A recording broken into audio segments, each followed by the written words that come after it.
No, You didn't notice that vehicle until it was actively passing you. that's correct. So when you're talking about the lights not being on, you're talking about taillights? Taillights and headlights, because I could see there's no headlights. So, you and I have spoken before, correct? Yes, You sat down for an interview yes, at the prosecutor's office? yes, Prosecutors were there, yes, and the point of that interview or that meeting was for me to ask you questions yes, about what you saw on March 2nd, 2024. yes. And in that interview, we asked you about what lights you saw, if it was the headlights or the taillights. Is that correct? I don't recall. You don't recall that interview? I recall the interview, I don't recall the question. So you, in that interview, you clarified and you said it was the taillights that you saw? Well, when it passed me, yes, and then there was no taillights on.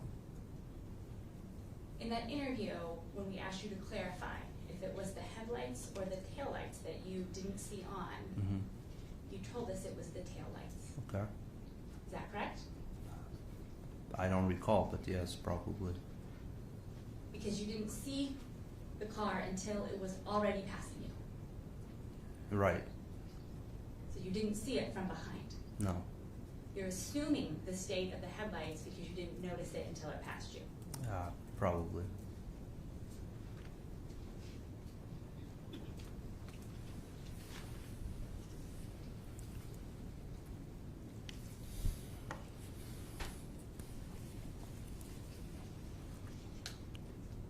And when that SUV passed you, at that point you didn't know the make of the car, I did not, no.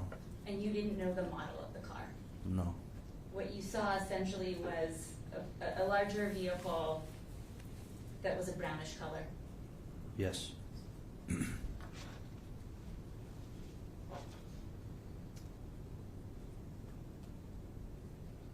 And initially, from the distance, from how far away you were, you could tell that something happened up by the bridge, correct? Yes. But you weren't sure what got hit. No.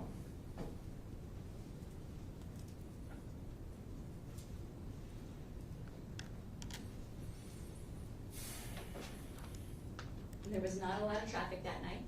No.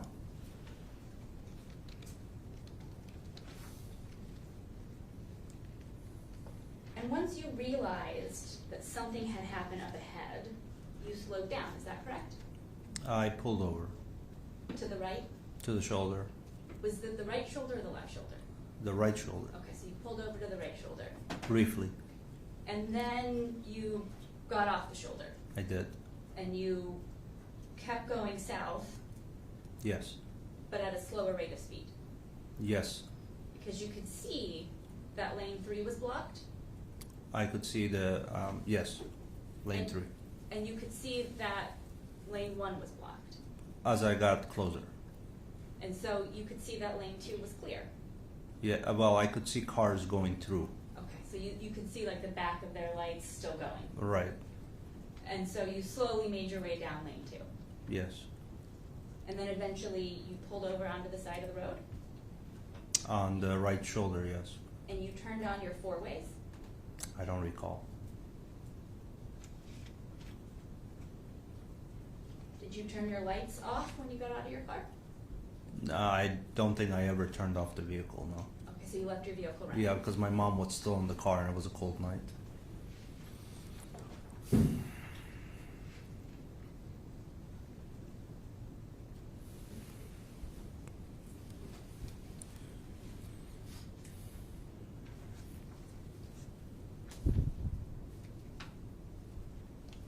And when you spoke to the police on the night of the accident, is that correct?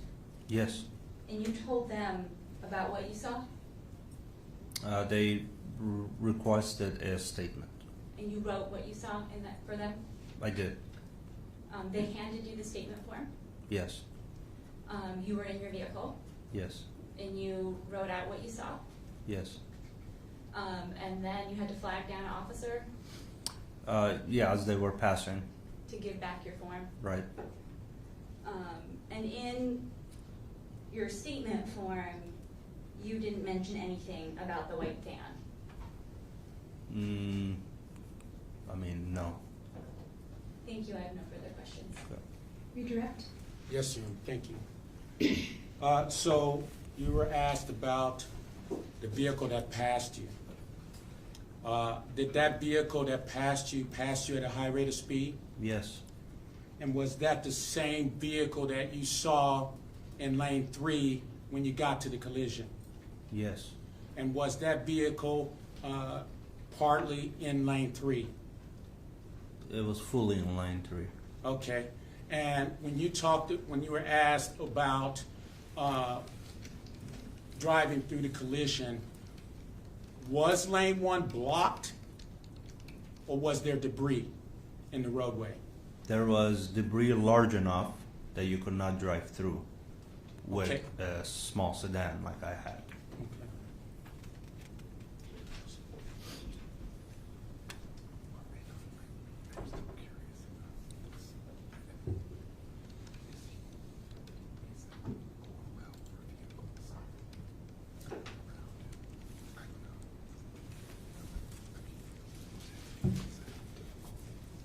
Just a moment, Your Honor. That's fine.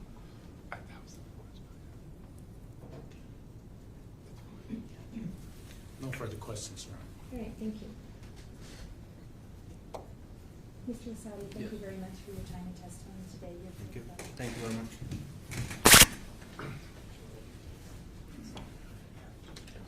Your Honor, is the witness excused, or are they still subject to recall? May this witness be excused? Ms. Mecca? Oh, I'm sorry, yes, Your Honor, yes. All right. Yes, you are excused. Thank you. Thank you. Thank you, Your Honor. State calls Mr. Nieves.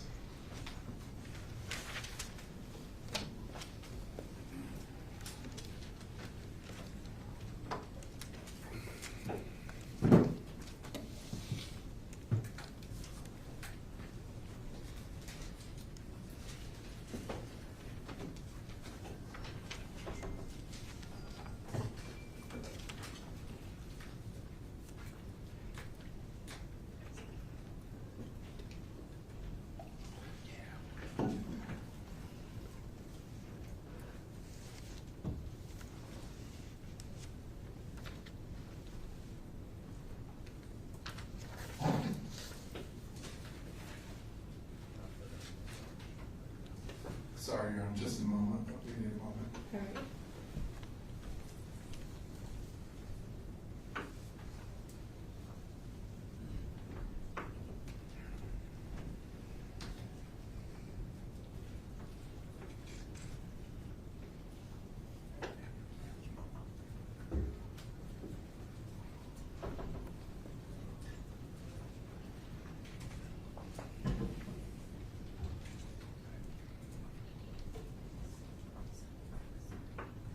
Apologies, Your Honor, but we don't seem to have him just immediately outside the door. So I don't know if you want to take a recess or all just wait. So we'll go downstairs. Oh, you think he might be downstairs? Well, that was the thought, but I'm not Okay. 100% on that. All right. So that's the Oh, he's here, he's here. Oh, okay.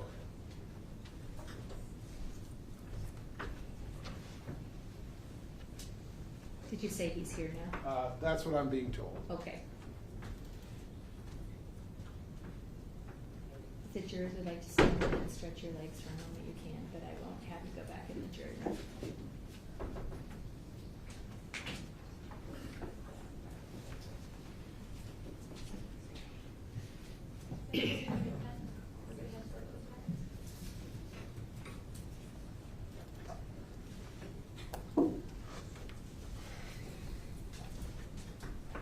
He was in an interview room, Your Honor. Sorry.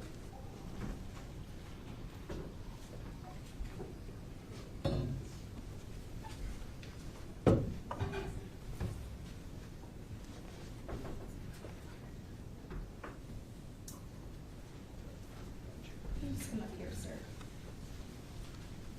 Good morning. Would you please raise raise your right hand. Do you solemnly swear or affirm the testimony you're going to provide in this proceeding will be the truth, the whole truth, and nothing but the truth? All right, thank you. Please be seated.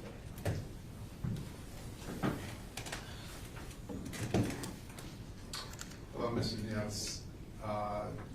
Please state your name and spell both first and last. My name is Jonathan Nieves, Johnatathan, and last name is Nieves, Nieves. What is your occupation? I am a truck driver.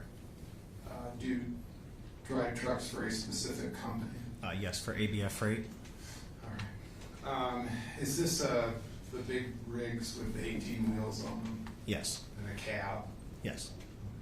Do you have a normal route that you drive? Right now I drive up to Mount Vernon and back to Portland, Oregon. And how often do you make that trip? 6 days a week. And that would be hauling freight? Yes. And your cab that you ride in, is it equipped with video? Yes. Okay, and tell us a little bit about where it's mounted. It's mounted on the windshield, either on the left or right side, depending on the mechanics when they install it. And what does it give you a view of? It gives you a view of the road. Okay. Is it something that you can see yourself, or does it just store it? I mean, can you see it as it's recording? I believe the company has access to see it. I don't. It just records while we're driving, or if it picks up any incidences. Okay. Right. Is it in operation whenever the truck is? Yes. How long have you been driving truck for ABF? Since November of 2018. I want to direct your attention now to the early morning hours of March 2 of 2024. Were you on duty driving that particular night? Yes. Okay. And what were your hours that you drove? That day I was considered extra board, and because I used to drive down to California and back, my run got canceled, so I got sent up to Mount Vernon that night. Okay. Was that to pick up a load of freight? Yes. Okay. And then drive it back down to Portland? Yes. Okay. And what road were you going to utilize to do that? I-5. Okay. Do you drive that freeway frequently? Yes, every day. And what were your general hours? Like, when did you start the trip, if you remember? I don't recall the time that I started that night. I believe it could have been possibly either 6 or 8 o'clock at night is when I would start. Okay. And once it was loaded up and so forth, were you heading, did you head back down southbound from Mount Vernon? Yes. Did anything unusual happen? This would have been around 2:50 a.m. as you were traveling south.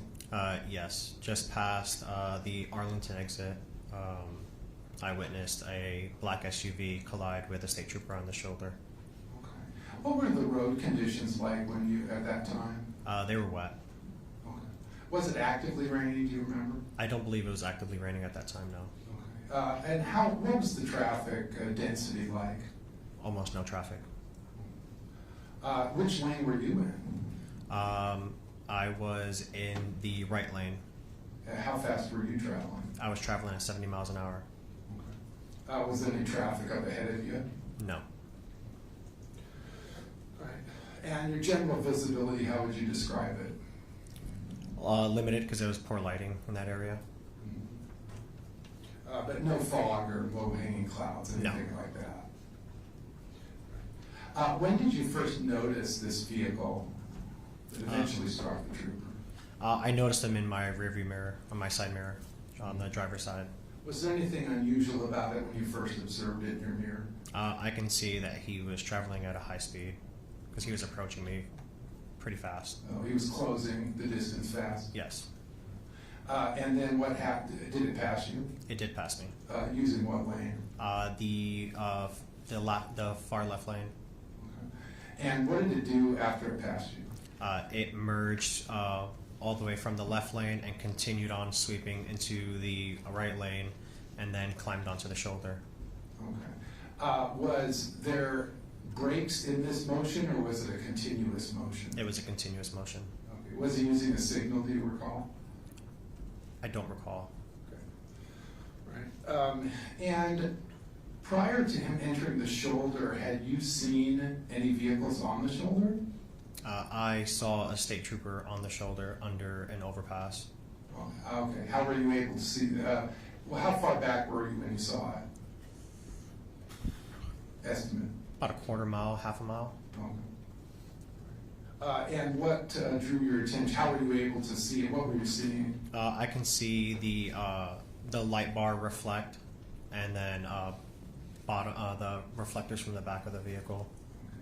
Did it have any of its lights on, or you're just seeing the reflection? Just the reflection. You drive that road a lot. Is that unusual? See a trooper like that? No, that's a common place for troopers to park. Without their lights on? Yes. Did you estimate the vehicle's speed as it was climbing onto the shoulder, as it passed you and climbed on the shoulder? No, I did not. Okay. Do you have an estimate for us? I would say if he was traveling that fast, just the way the water was picking up behind that vehicle, he was going well over 100 miles an hour. When he climbed onto the shoulder, did that concern you? Yes. Okay. And why was that? Because I knew he was going to collide with that trooper. Okay. Were there any lights on the trooper's vehicle that lit up at all before impact? Yes, just before impact, the trooper, it looked like he was going to put his vehicle in gear because his brake lights came on. Was he able to take any evasive action? Unfortunately, no. What did the actual impact look like from your vantage point? Can you repeat that?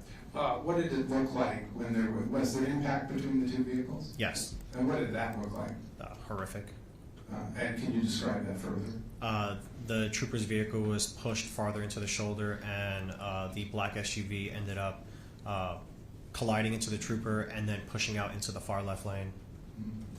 Where did it come to rest? Was it still in the roadway? It was still in the roadway in the left lane. Okay. Was it blocking all the left lane or just part of it, if you remember? I want to say it was blocking the left lane and a portion of the middle lane. Once this SUV had come to rest, how visible was it, would you say? You couldn't see it because there was a lot of smoke fuming from that SUV. And it's dark out. Yes. Did the SUV have any operational lights at that point? No, there was no lights on that I recall.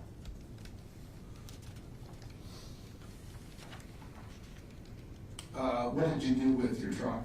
I immediately pulled over into the far right lane. Did you have to drive over some debris? Yes. And then where did you stop it, the truck? Say that again. Where did you stop the truck? Was it the roadway or the shoulder? The shoulder. Did you get out of your Yes. truck? Where did you go to? I went straight to the trooper. What was the situation? He was unconscious and leaned over. When you say leaned over, can you describe that? He was leaning towards the right of the vehicle. Okay. Was he making any sounds? No. Any movements? No. Did you try to check for a pulse? I did not try to check for a pulse, but I could see that he was bleeding profusely over his face. Did it appear he was already deceased? I couldn't tell at that moment, but my thoughts were that he was deceased. He, of course, was seated in the driver's seat. Yes. Did you attempt to notify authorities? Yes, I called 911. Did you talk to dispatch? Yes. Did they indicate help was on the way? Yes. And while you were waiting, did you become aware of vehicles approaching the Yukon in the roadway? Yes. Okay.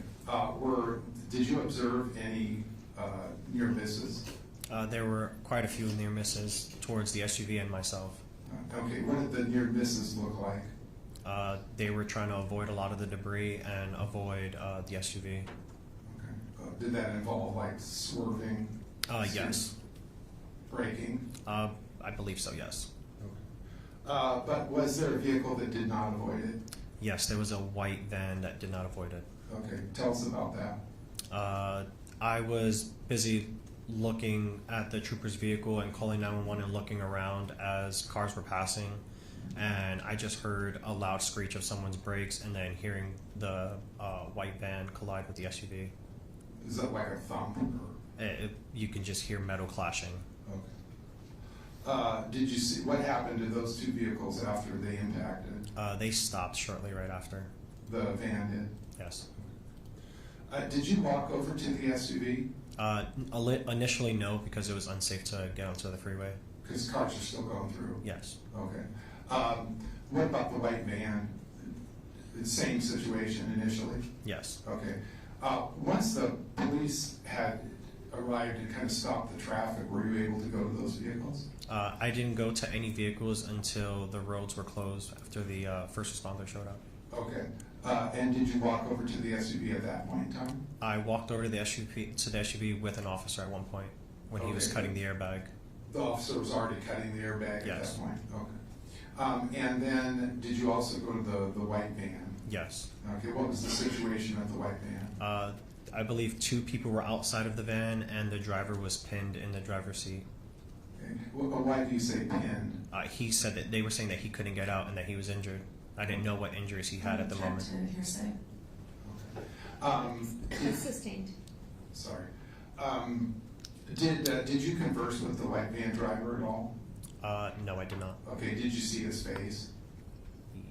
Briefly. Oh, okay. So the others were outside and he remained in the driver's seat? Yes.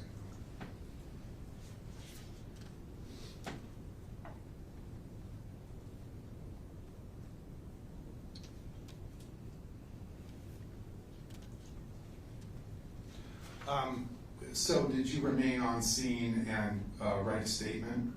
Yes, I did. Okay. And there was also kind of a record, maybe a 10-minute recorded interview as well? Yes, inside of my vehicle. Okay. Did you alert the officers that there might be video of this? Yes.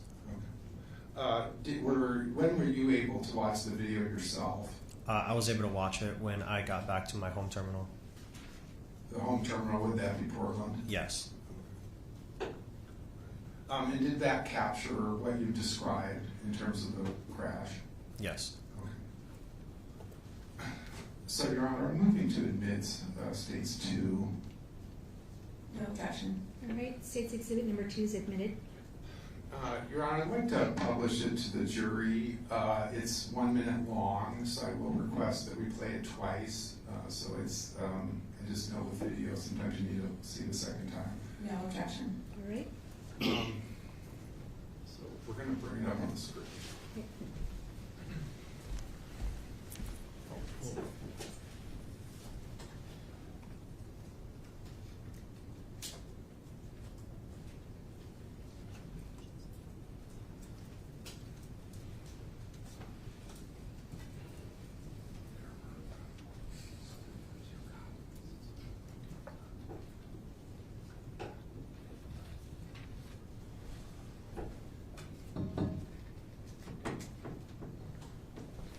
It might help if the lights are dimmed a bit. All right, we'll try to do that If without you turning can. it all off. Right. And can I just ask before we start playing it, Mr. Nieves, we're just at the beginning now. What are we seeing on the screen? I-5 southbound, just past the Pilot Travel Center in Arlington. Okay. And this is how it looks from the cab of your truck? Yes. Okay. There's a little mile per hour box here on the right-hand side. You've already testified you were going 70, but that's your speed as well. It records your speed. That is my speed, yes. Okay. All right, go ahead and you can play it now.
finished playing States 2 and playing it one more time.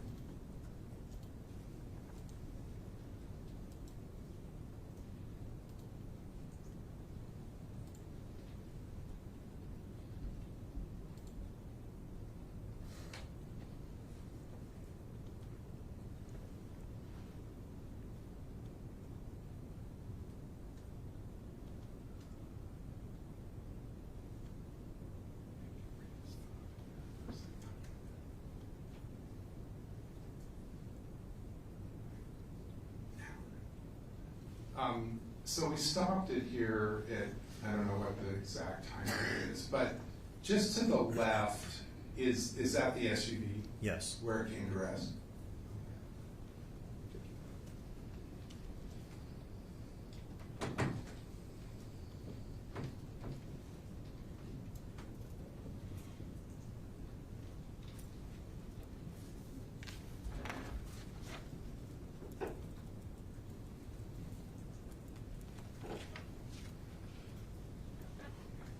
Thank you.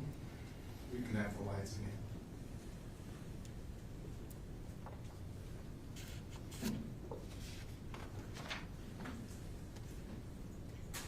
Thank you. Nothing further.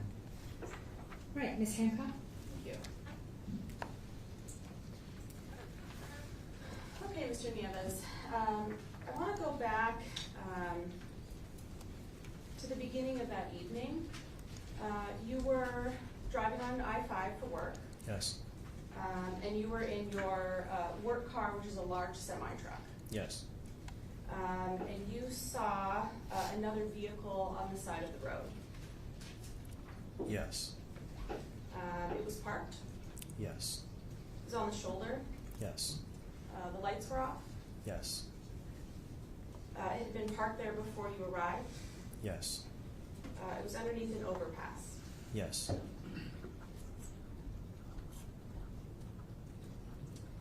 At some point, brake lights are illuminated for that vehicle. Yes.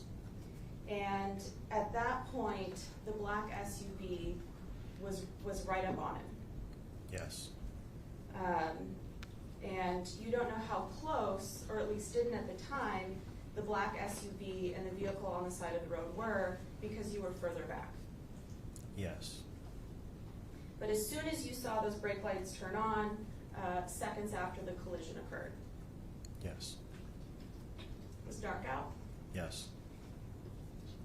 Conditions were wet. Yes. There was limited visibility. It was nighttime. Yes. I want to talk about where you were in relation to the black SUV. So you were in the right lane, Yes. and you saw the black SUV to your left. Yes. And he changed lanes in front of you. Yes. You mentioned before that you didn't remember whether the SUV used its turn signal.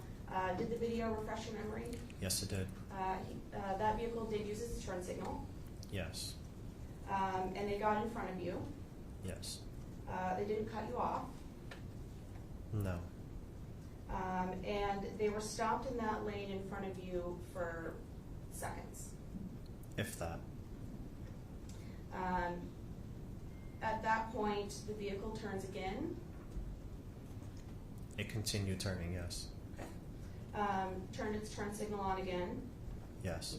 and changed lanes into the shoulder. Yes. And at that point, the crash occurs. Yes. This car was going faster than you. Yes, it was. The car was speeding. Yes. You were also speeding. Yes, I was. You told us earlier you were going about 70. Yes. And you had told officers on the scene you were going about 66. I thought I was going 66.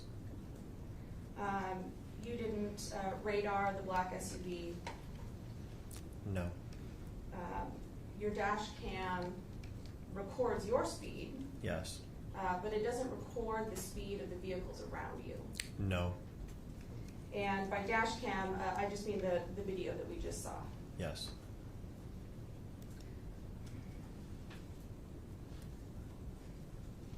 You contacted your company's safety department very shortly after this accident. Yes, I did. And you requested that footage Yes, I did. so you could give it to police Yes. for the investigation. Because it was the moral thing to do. And at that point, you were able to view the video. I was able to view the video once I was back in Portland. Thank you for that clarification. And this video can be downloaded for any part of your workday Yes. or work night. Yes. So if your wheels are turning, your dash cam is recording. Yes.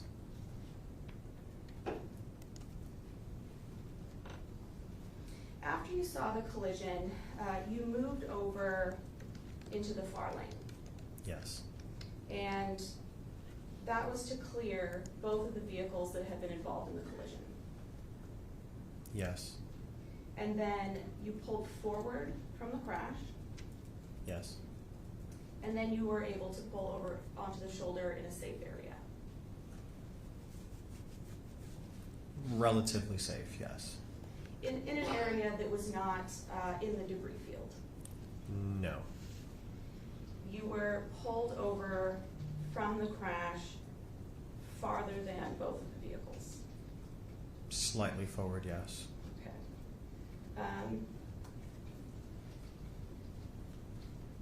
You were not in the vicinity of the second crash. No, I was not. I was next to the trooper's vehicle. You did not hit the black SUV when it was in the road in front of you. No. You were able to get safely off the roadway. Yes. And you were able to get out of your car. Yes. Called 911 right away. Yes. But you did see other vehicles driving southbound. Shortly after, yes.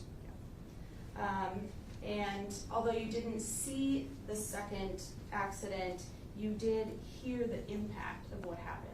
Yes. And you did see one or two other people that pulled over to help as well. I've seen other people coming to the trooper's vehicle, yes. And there were a number of people that just kept driving down the freeway. Which is not uncommon.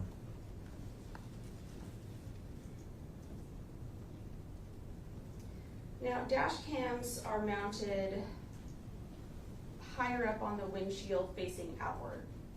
Yes. So the one in the truck you were driving was mounted in the center, right in the middle. Yes. It was attached to the glass. Yes. And that glass sits higher up than a normal car or a normal SUV. Yes. And that's because your cab is higher up than the average driver's vehicle. Yes. And because of that, you can see farther. Yes. So because you're in a taller vehicle, light also reflects more.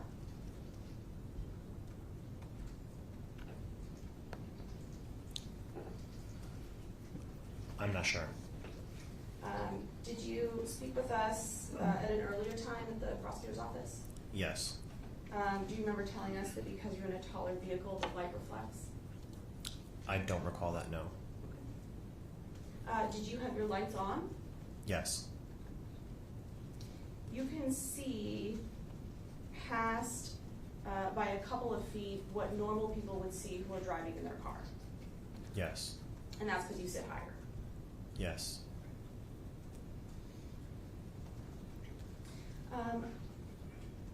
We go back to the scene. So when you went to check on the person that turned out to be Trooper Gadd, the window was smashed. Yes. And it didn't look like he was wearing a seatbelt, but you couldn't really tell because the vehicle was crushed. You could see him wearing his seatbelt. Did you tell us earlier that it didn't look like he was wearing a seatbelt, but you couldn't really tell? Yes. So your testimony today is different than the testimony you gave during your interview. Yes. And so when you came in, I want to give some context to your interview. You were originally contacted after the fact by someone from our office, an Alex Helsel, I believe so, yes. and he identified himself as an investigator. Yes. And you told him that you would not speak with him without the prosecution present. Yes. So at that point, we set up a date for us all to talk together at Mr. Darrow's office. Yes. And during that interview, Mr. Darrow was present, Yes. and I was there, Yes. and Mr. Helsel was there. Yes. And the reason why that interview was important is because you know that people like Mr. Darrow and myself rely on what you say. Yes. Because what you say is how we prepare for what the jury is going to hear. Yes. And you did correct some other interview information at some point, right? What do you mean? That's fair clarification. So you also gave a statement to the police, Yes. and that statement was written on the scene. Yes. Everything was fresh in your mind, Yes. and you wrote it under penalty of perjury. Say that again? You swore that what you said was true, Yes. and it was true. Yes. And in that statement, you wrote that you had been traveling in the middle lane before the accident. Do you remember that? Yes, I did. And then later, you realized after you watched the video, well, I was actually traveling in the right lane. Yes. And you thought, well, I need to correct that information, so you immediately called the police and gave them the correction. Yes, I did. And no one followed up with you about that. No. And that did not come out until you tried to tell us again to correct the information during your interview. Yes. And you never tried to correct the information that Trooper Gadd was wearing his seatbelt. No.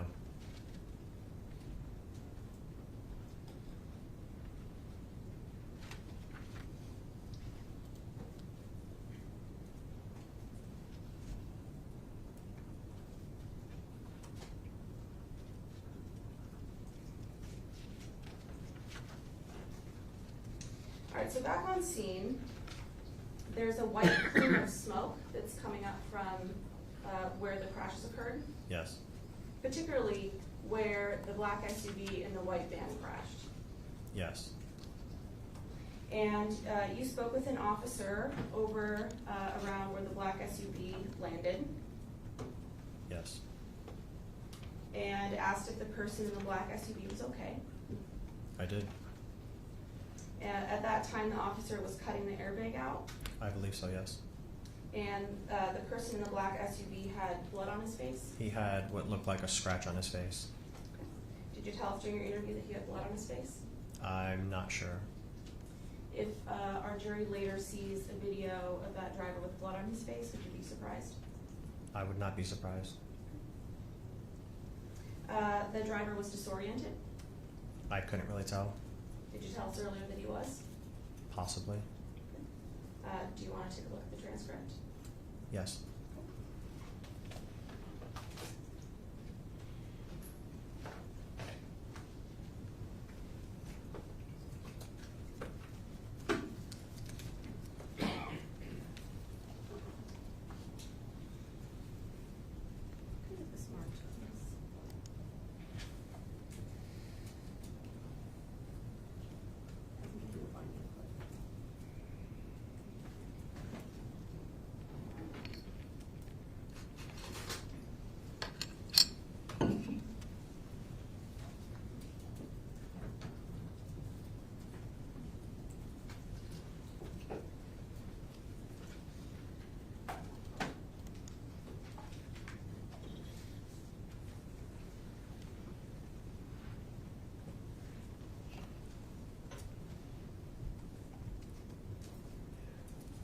All right, so I'm going to hand you what's been marked as Defense Exhibit number 5.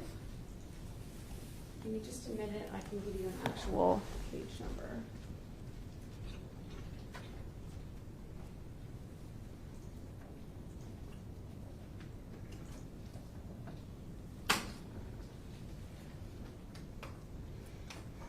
right, so I'm gonna have you look at page 36. Oh, well, first of all, let me ask you a couple questions. Does the front of the document that you're looking at say that it is a copy of your interview with the prosecutor's office? Yes. Okay. So I'll have you look at page 36. And so we're not allowed to have witnesses read off documents and out loud. So I'll just have you read the page and then let us know whenever you're done. Okay.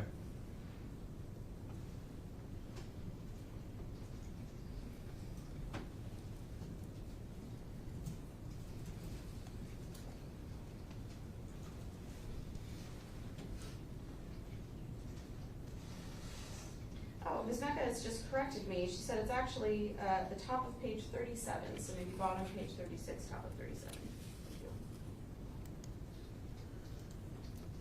Thank you.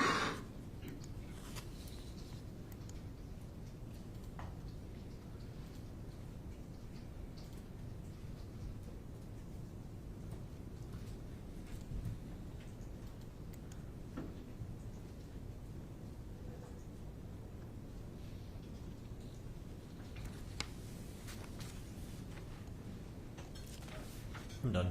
Thank you. So did you tell us before, when you and I and the prosecutor were present together, that the driver was disoriented? Yes. And then I'll also have you take a look at page 76, specifically lines 22 to 23. Where's the one you're done?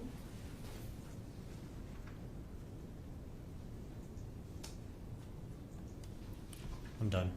Thank you. And you had told us that he had some blood on his face. Or something, yes. Blood or something.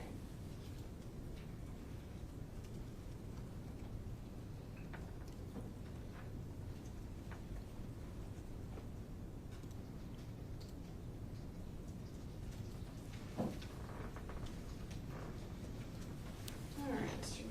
Yes.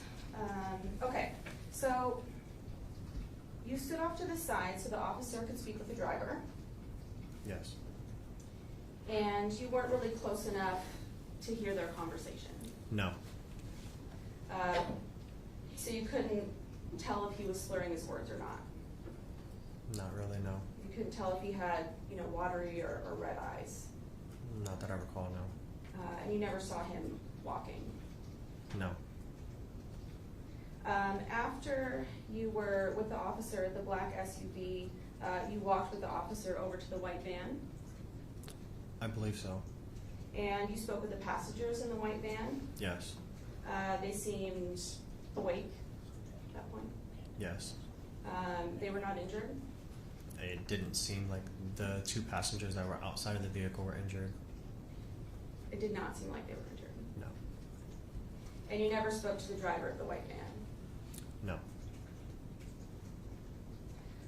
You spoke with a couple of people who had pulled over. Yes.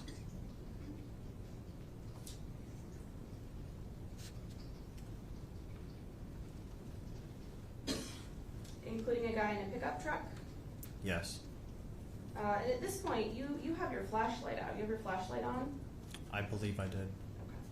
Okay. And you were trying to flag other drivers to slow down. Yes. People were flying by. Some people were, yes. Now, Mr. Nieves, your emotions were running pretty high that night. Yes, they were. There was a lot of adrenaline. Yes.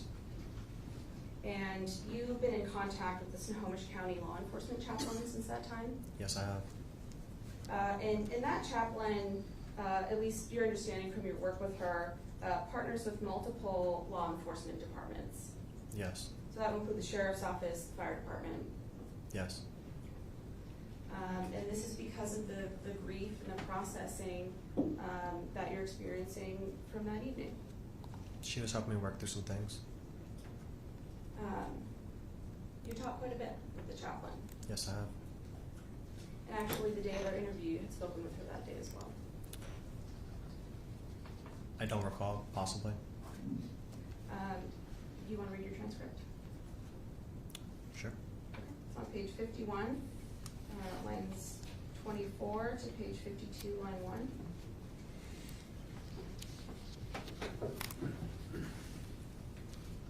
What were the lines again? Line 24 to the next page, line 1.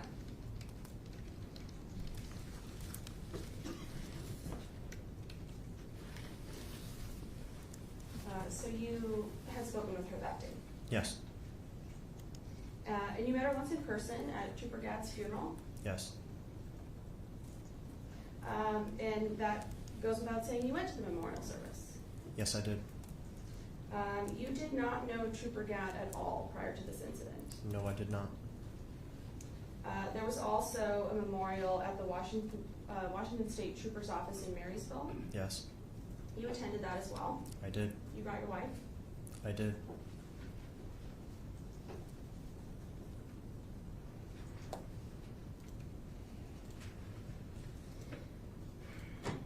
You've posted to social media about this case. I did. You reposted things that you had read about Trooper Gadd. Yes. You shared articles about Trooper Gadd. Yes, I did. You shared information about the memorial service. Yes, I did. And there was one post that you wrote yourself. It was a repost, yes. You wrote one post yourself, but you were angry when you wrote it. Yes, I was. And Mr. Nieves, you also purchased Trooper Gadd in memoriam t-shirt. I did. And you purchased a number of other of those t-shirts. I did because of proceeds were going to his family You donated. by buying the shirts.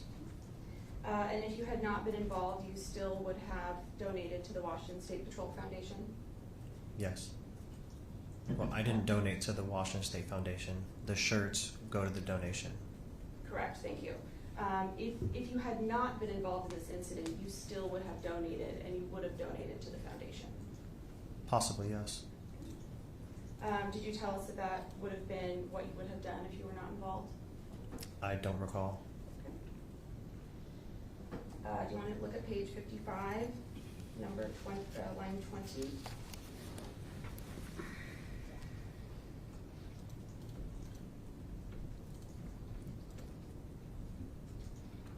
Okay. You said that you absolutely would have donated to the foundation had you not been involved. Yes. You gave those t-shirts to your children as well? Yes, I did. You wore it to your interview? I did.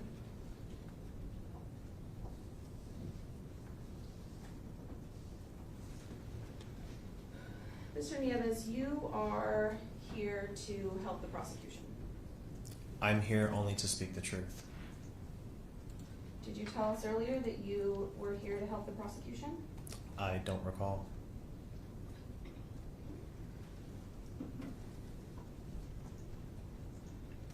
If you look at page 54, lines 2 through 4.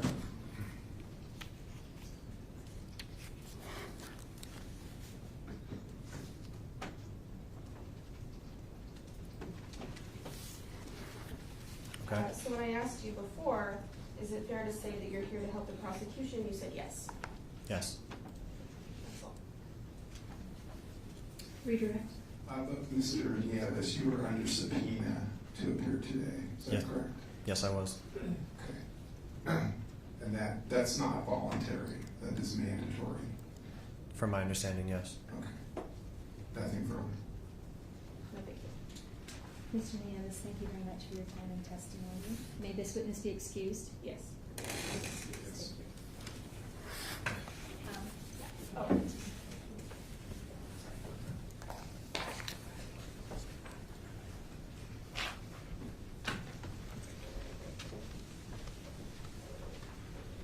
Your Honor, those are the witnesses that we had scheduled for the morning. We do have the afternoon, hopefully pretty full. All right. And so we're asking for recess at this time. All right, thank you. So members of the jury, we'll go ahead and take our noon recess at this point. I do have a matter at 1 o'clock. It shouldn't take very long. You are welcome to just come straight to the courtroom at 1 o'clock. If the proceedings are going on, you can just come straight through and run into the jury room. You won't disrupt the proceedings that are happening. Please don't discuss this case amongst yourselves or remain within earshot at anyone discussing it. If that occurs, please let Ms. Amendola know, and we will be in recess until 1:30. Thank you. All rise.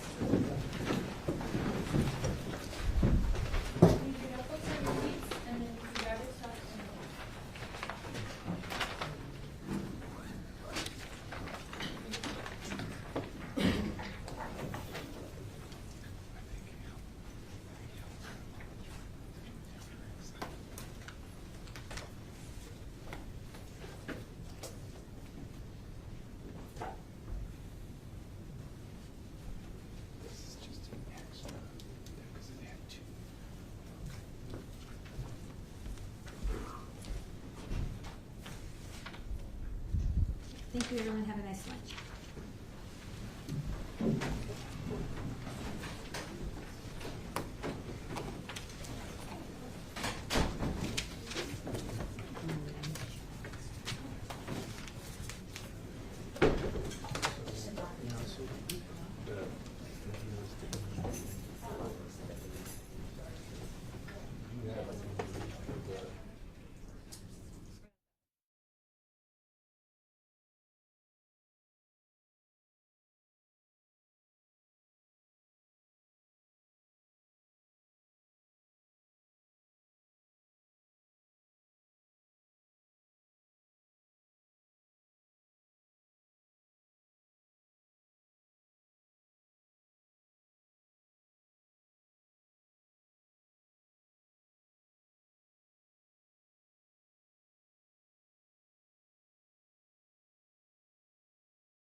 Superior Court is now in session.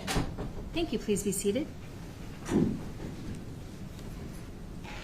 right, so Ms. Amendola advised me that juror number 3 alerted her that he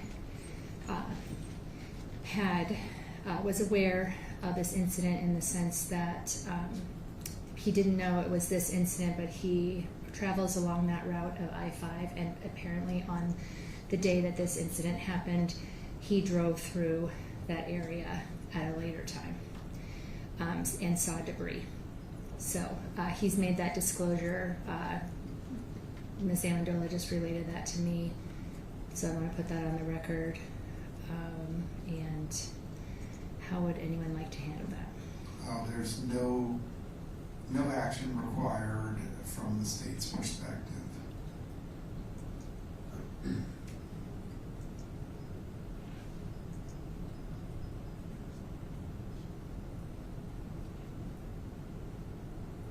I would reserve. All right, reserve. So we'll just go through today and. I just want to think about it some more before responding. Okay. All right. Then we'll go ahead and get the jury.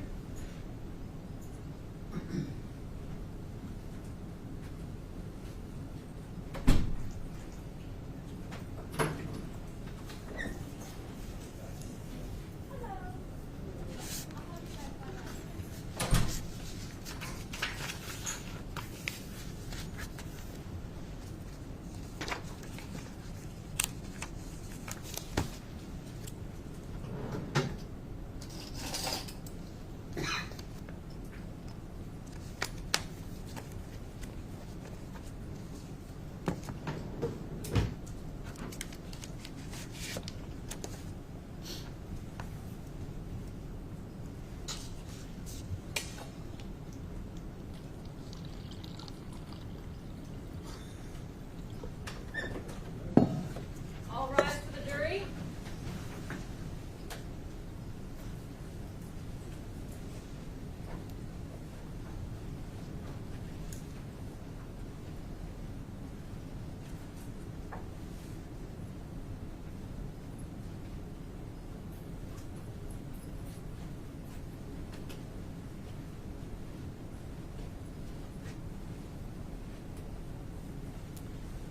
All right, thank you very much. Please be seated.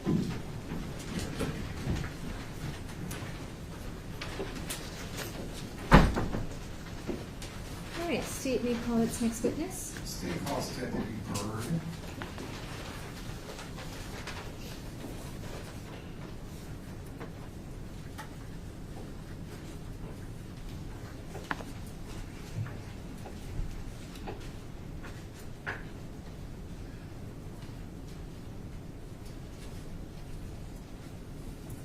Good afternoon. Do you solemnly swear or affirm the testimony you're going to give in this case will be the truth, the whole truth, and nothing but the truth? I do. Thank you. Please be seated.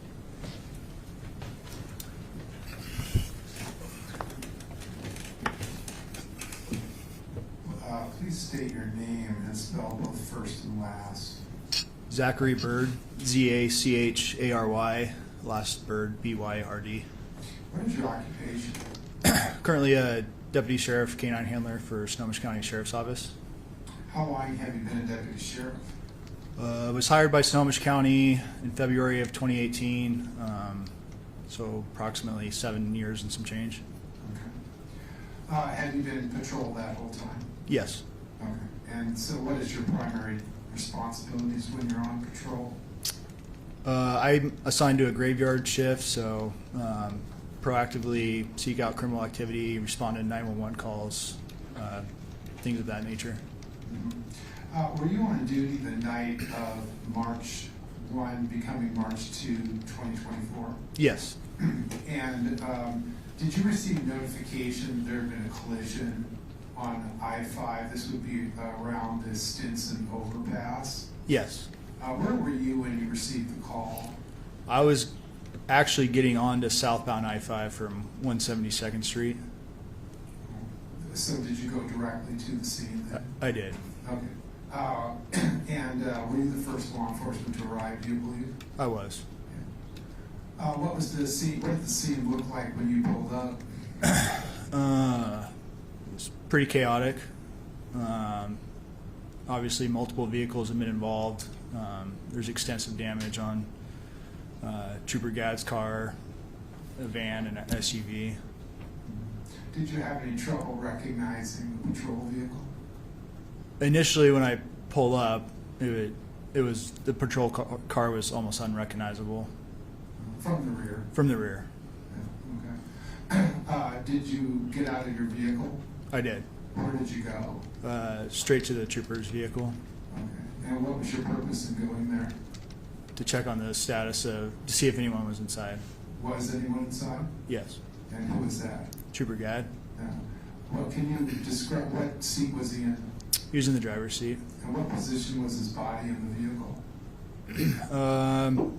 He was kind of like leaned over to like a center console area at an angle. Was he breathing or making any sounds? No. Okay. Did you check? Did you try to aid him at all? Yeah, I believe I tried to check for a pulse. I tried to rouse him by touching his arm and leg and talking to him. Did he respond? No. Was there any pulse? No. Did he have anything in his hands?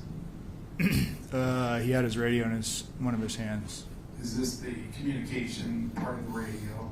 Yeah, the handheld mic. The handheld mic. Do you remember which hand that was in? If recollection serves me, it was in his right hand.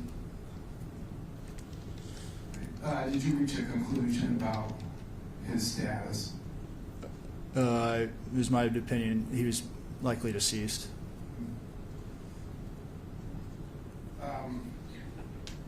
And did medical aid arrive on scene? Yeah, Okay. eventually. Go ahead. Oh, sorry. Yeah, eventually they did. Okay. And did they check on him? Yes. And what did they relay their conclusion to you? That he was deceased. And so, was there any sort of screening put over the vehicle? Eventually. Okay. What did that consist of? I believe we just kind of used like a blanket or something to try to deter onlookers. Okay. So he couldn't be seen by people driving? Yeah.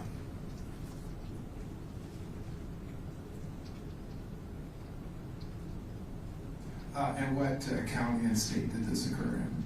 Snohomish County, Washington. Did you stay with the patrol vehicle the entire time you were there? I did.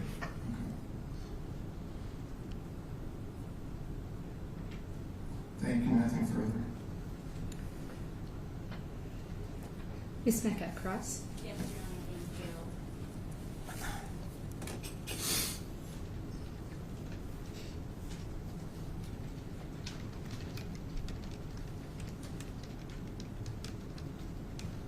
So when you first got on scene, you were directing resources, Yeah. meaning other police officers? Yes. Kind of telling them what to do Yeah. and where to go. Mm-hmm. And I'm sorry, instead of can you say yes or no so that the reporter can? Yes. Yes. Thank you.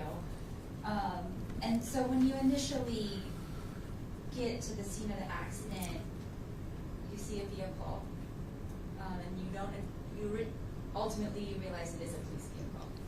Yes. And that police vehicle is on the right side of the road, Yes. and that vehicle is severely damaged. Yes. It's in a ditch. Yes. And you also see a black SUV. Yes. And that black SUV is on the left side of the road. Yes. And that black SUV is also severely damaged. Correct. So when you first arrive, there are two severely damaged vehicles that you can see, Correct. and they're on opposite sides of the road. Yes. In addition to the vehicles, you saw some people, Yes. about 3 to 4 people. Could have been more. Okay, Yeah. so at least 3 to 4 Yeah. people. And they're standing on the side of the road. Yeah. They're outside of their cars. Outside of their cars. And some of these people are trying to tell you what they saw. Yes. And one of the first things that you're trying to do is to shut down the freeway. Yes. And you did that over your radio Yes. before you even got out of the car? Either that or as I was getting out of the car. Because is your radio also, do you have access to it on your uniform? Yes. And shutting down the freeway, that takes some time. Yeah. It doesn't happen automatically. Correct. Because there's already traffic on the freeway. And so when you saw these people on the side of the road, there's still cars driving on I-5? I don't recall if traffic was passing us as I was like assessing the scene or not. But the freeway hadn't been shut down yet. It had not. So it was a chaotic scene. It was. There's a lot going on. Yes. You work for the Snohomish County Sheriff's Office, I do. and in addition to Snohomish County Sheriff, other agencies arrived. Yes. So Washington State Patrol was there, Yes. and Marysville Police Department was there. I saw them there, yes. Did you see Linwood Police Department? No. And were there any other agencies that were there? Arlington Police Department? So Arlington Police Department. So multiple law enforcement agencies are arriving. Yes. And at that point in time, no one person is in command. No. Officers would show up and look for a task to do Correct. and do it. Yes.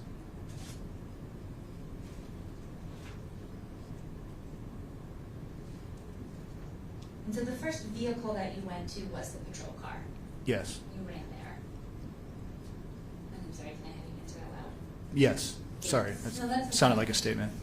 Thank you. And that was what your focus was on that patrol car. Yes.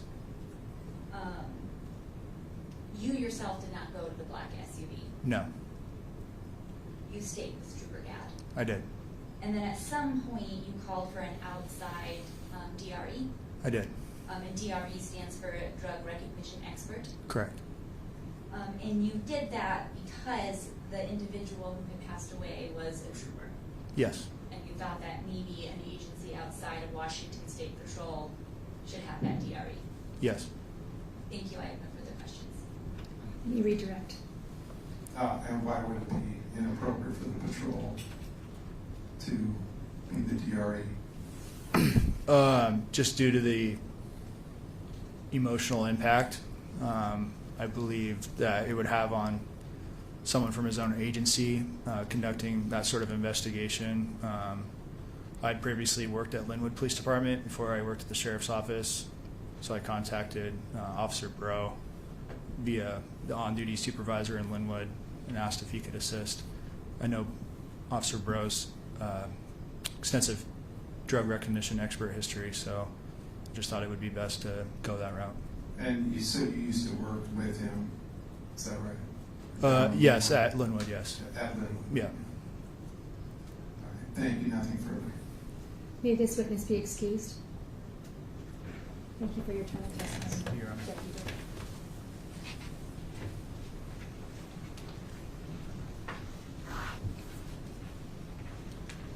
State House Trooper Juror.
raise your right hand. Do you solemnly swear or affirm your testimony you're going to give in this proceeding will be the truth, the whole truth, and nothing but the truth? Yes, it is. All right, thank you. Please be seated.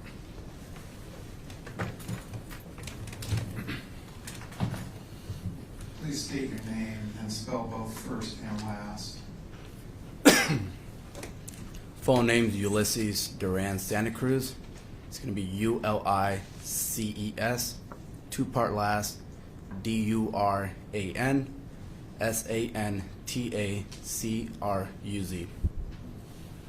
I've been calling you Trooper Duran, is that okay? It's Trooper Duran. Trooper Duran. Yes, sir.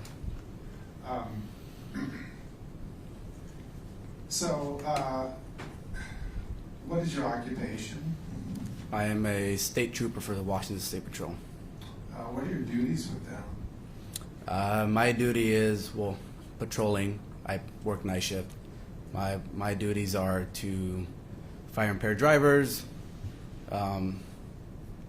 speeding, any travel, anything that can possibly cause an accident or just reckless drivers in general, just prevent any collisions or any danger to anybody. And you respond to 911 calls? Yes, I do. And you also just monitor traffic? I do. Is that accurate? Yes. I want to speak a little bit about Trooper Christopher Gadd. Did you know him? Yes, I did. And how did you know him? We met, we attended at the Washington State Patrol Academy together. We were there from February 2022.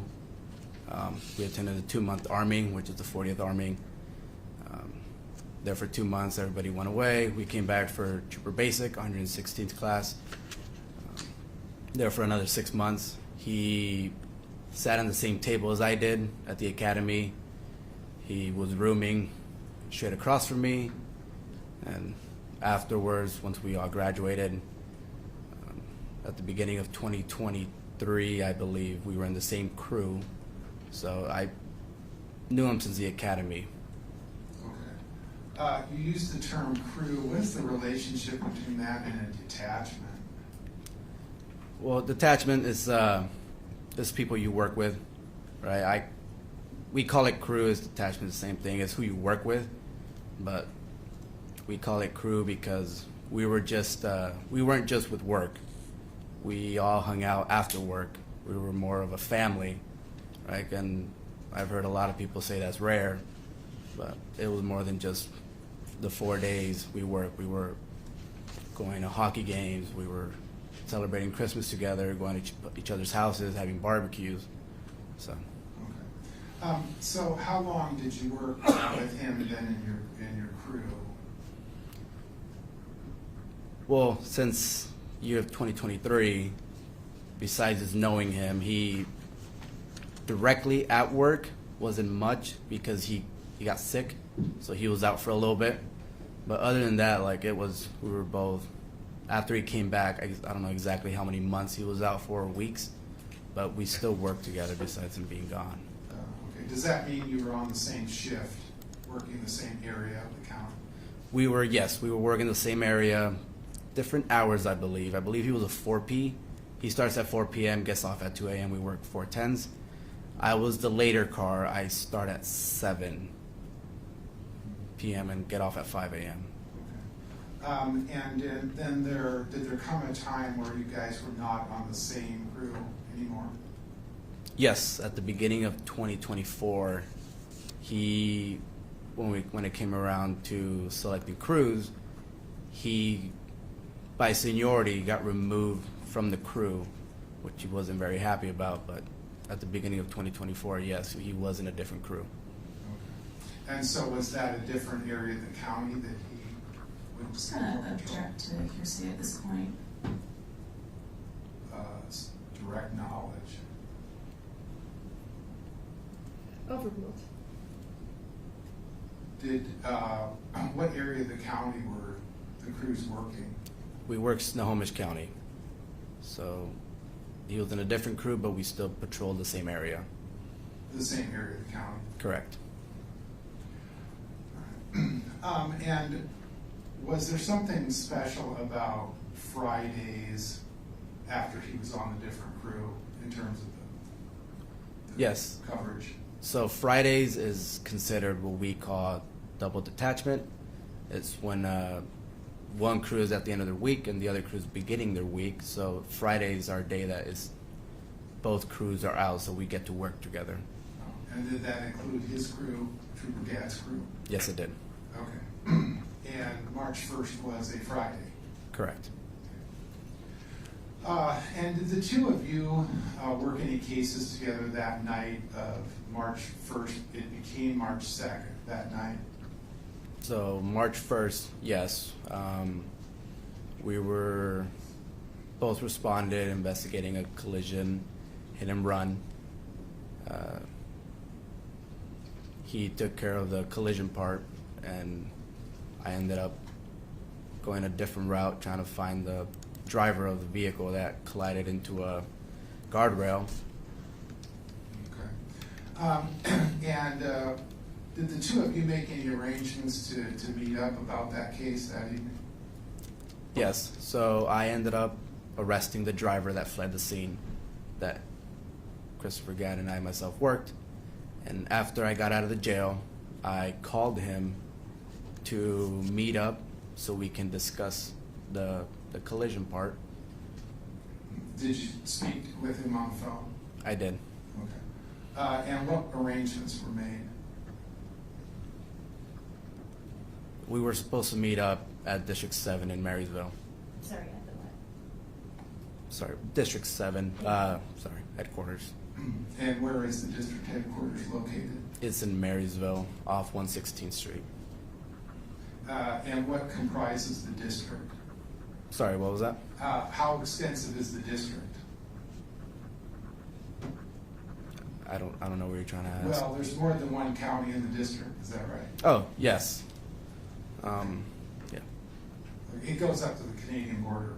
Right. Yes. That's why they call it a district. Correct. Okay.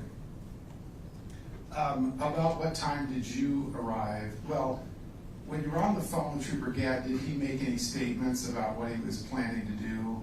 Was he going to meet you? I'm objecting your side. It's a plan. Flat exception. Oh, well. Did he make any statements about what he was going to do? Yes, so on the phone, I told him to go up to Marysville so we can meet up and discuss the case. He told me he was going to make his way up there, but he was going to do one more traffic stop and meet me at District 7. And what time was the meet supposed to take place? I believe I was on the phone with him around 2:20 in the morning. I don't remember exactly, but it was around 2:20 in the morning. And of course, he never showed up to district headquarters. No, he didn't. Did you get notice that there had been a collision on I-5 involving a trooper? Yes, I did. About what time was that? It was at 2:55 in the morning. Did you take action as a result of that? I did. What did you do? I responded to the collision. All right. Were you able to find it? I was. Okay. And did you, what did it look like when you arrived? So I was going northbound on I-5 and the collision on the southbound side. It looked really bad. Cars were smoking. There was one car on the left, one car on the right, and then the other vehicle, I don't even know where it was, but it looked pretty bad, depending on the fact that there was smoke coming out. Okay. Did you get turned around, or did you go across the median? No, I turned around at exit 206. Is that Smoky Point? Correct. Okay. And you got going southbound? Yes, I did. Did you arrive at the scene? Yes, I did. What did you do when you arrived? Did you get out of your car? I arrived on scene, and my first instinct was to help Trooper Gadd. It's the first vehicle I saw on the right. Couldn't really tell it was a patrol car, but being that we drive white Explorers, I rushed to him and tried getting him out. Why did you have trouble recognizing it as a patrol car? It was the damage on it was really bad. There was no plate on it. The damage to the bag was just unrecognizable. Was it occupied? Yes, it was. Who was inside? It was Trooper Christopher Gadd. Was he moving or breathing? No, he was slumped over to the right, towards the passenger side.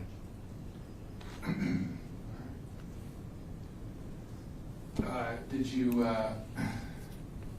you make any effort to try to aid him? Yes, I did. I tried opening the door. Door was jammed. I tried going around towards the passenger side, and I fell into a swamp. I didn't know how deep it was, but I grabbed onto the push bars. I went back around, and I asked somebody, I don't know who was there, one of the deputies or city officers. I asked them to give me something because I wanted to break the front windshield to get them out, and then I stopped.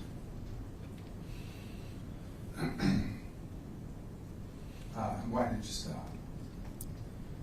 There was a deputy on scene that told me that since he's been there, Trooper Gadd wasn't breathing anymore.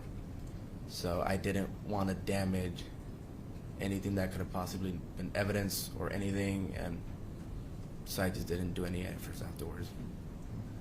I'm sorry, what was the last thing you said? To do any efforts afterwards.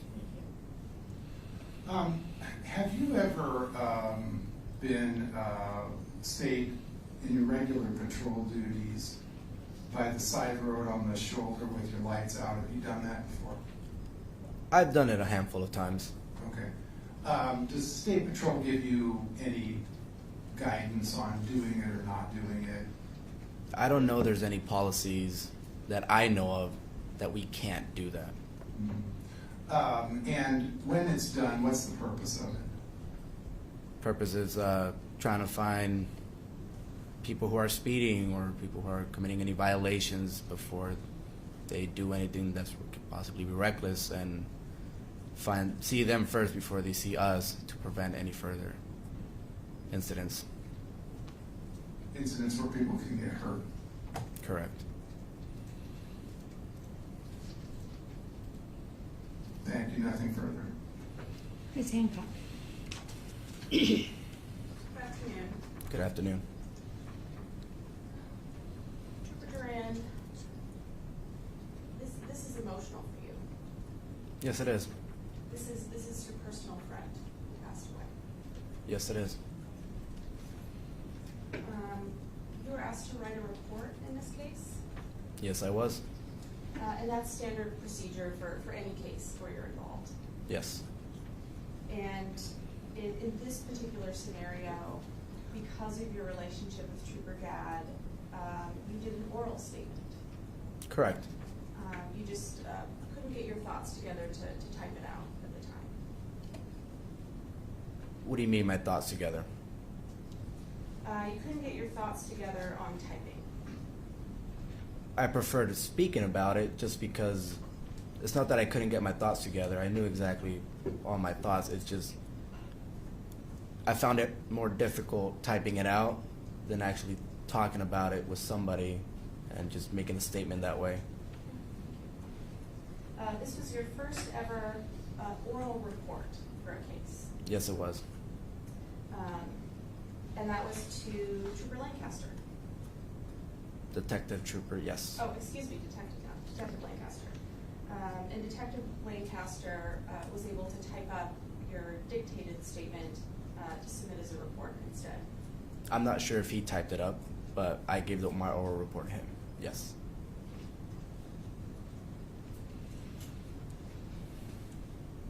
You were asked a little bit about being blacked out. Your personal preference is you don't like to sit too much on the shoulders. No, I don't. You prefer to move around. Correct. And there's no policy that specifically allows you to sit on the shoulder. Sorry, Ask that one more time. You are not aware of any policy that would allow you to sit on the shoulder, blacked out? Not that I know of, no. I want to ask you a few questions about the scene.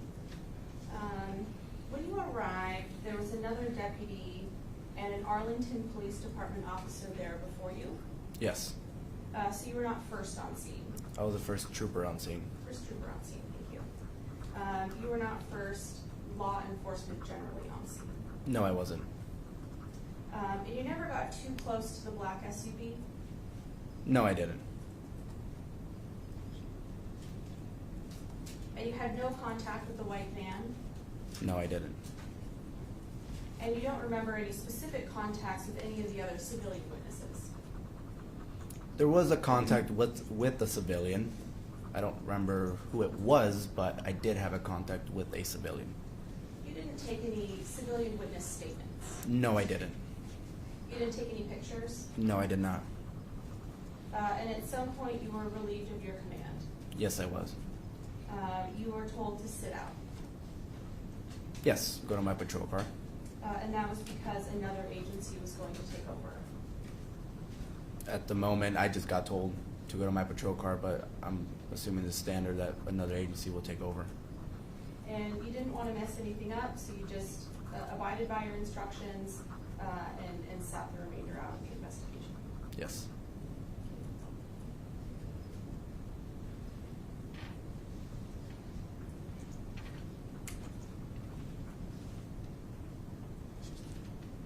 I'm sorry. Are you aware of any policies about monitoring traffic from the shoulder with lights out, one way or the other? No, there's no policies. Thank you. Nothing further. Okay, thank you. May this witness be excused? Yes, Your Honor. Yes. Thank you very much for your time and testimony.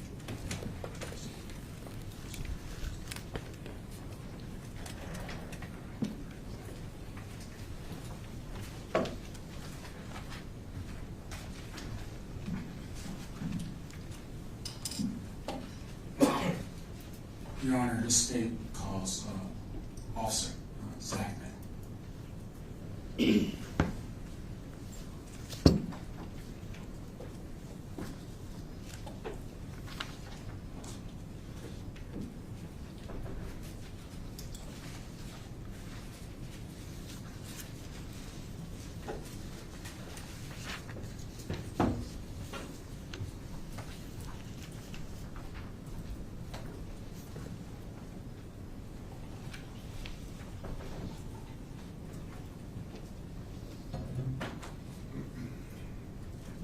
Your Honor, the next witness is not quite here yet. Maybe this is a good time for us to take the mid-afternoon break to allow him to get here. Okay, well, it's early, but we'll go ahead and take our afternoon break at this point. So we'll be at recess until Officer Zachman arrives. Thank you. All rise.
thank you, everyone. Please be seated.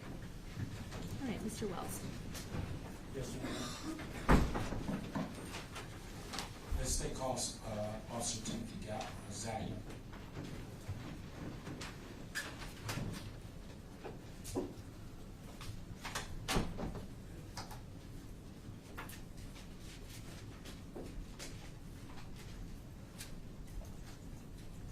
Good afternoon, officer. Please raise your right hand. Do you solemnly swear or affirm the testimony you're going to give in this proceeding will be the truth, the whole truth, and nothing but the truth? Right. All right, thank you. Please be seated. So good afternoon, Officer Zachman. Microphone in front of you. Speak loudly, slowly, so this nice lady in front of you gets everything down on the record. So start first by telling us your full name and then spelling it for the record. All right, my name is Officer Timothy Zachman, Timothy, Zachman. Okay. And who do you work for, sir? Arlington Police Department. How long have you worked for them? Just over 6 years. And I'm did going to you- ask both of you to slow down Okay. right now. Thank you. Did you go to an academy in order to become a police officer? I did. Can you tell us a little bit about that training? It was the categories of policing and went over the general prerequisites to be a police officer before hitting the road. Okay. Do you have any law enforcement experience before that? No, this was my first job as a law enforcement officer. Okay. Have you been trained on how to respond to collisions? I have. And when you're responding to a collision, what are some of the things that that are part of your duties? Identifying the scene where the location is, if need be, shutting down the roadway to keep other motorists from impeding the investigation, identifying the involved parties, and then usually law enforcement is first on scene and requesting medical attention for anyone needing it, so checking the parties involved and seeing that's needed. Okay. And did you respond to an officer-involved collision on March 2nd of last year? I did. How did that call come out over the radio? It was dispatched that a patrol car was possibly involved in a collision, and I just responded based on that simple information. And where were you responding from? Roughly the area of 188th Street and 63rd. And then where is that located? That's in Arlington. Arlington, Washington? Yes, sir. Okay. And so when you got on scene, where was the collision located? It was on southbound I-5, approximately the 13600 block. Okay. And is that in, what city is that in? I think it's technically Marysville. Is that Marysville, Washington? Yes, sir. All right. So tell us about how you approached the scene. I parked my patrol car and came up from the right-hand shoulder, the west side of the freeway. Walked up on that shoulder as well, and first contacted some other officers on scene that were with patrol car. Okay. And so when you, what I want to know is, how did you get to that location? What exit did you enter the freeway on? From 172nd Street. Okay. And where is 172nd Street? It's in Arlington. In Arlington, Washington? Yes. And so how far from that on-ramp was the collision? About a mile or so. Okay. Yeah. And when you were talking about when you got up on the scene, did you see any vehicles that were involved in a collision? Yes. There was, Tell us about the first vehicle that you saw. the first vehicle I saw was a patrol vehicle, Washington State Patrol vehicle. And describe to us what that looked like. There was heavy damage to it. The rear of the vehicle was smashed pretty heavily. It was off the roadway in a ditch, in some water. There was a bit of water in there. Okay. Now, you talked about running up to the scene. How far back did you park your patrol vehicle? A couple 100 yards. And why was that? There were some other patrol vehicles, and I just didn't know where the scene was at completely, and I didn't want to drive through any bit of the scene. Okay. Now, around that vehicle, were there any debris? Yeah, there was debris everywhere. Can you describe what that debris field looked like?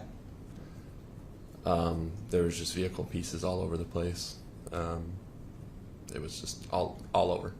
Yeah. Okay. So, were there other vehicles involved in this collision? Yeah, there were. And how many other vehicles were involved? I directly contacted 2 other vehicles. Okay. Talk to us about the first vehicle you contacted. It was dark color SUV. Okay, and where was that vehicle located? On the freeway, left of where the patrol vehicle was. Okay, so let's talk about this and describe this for the jury.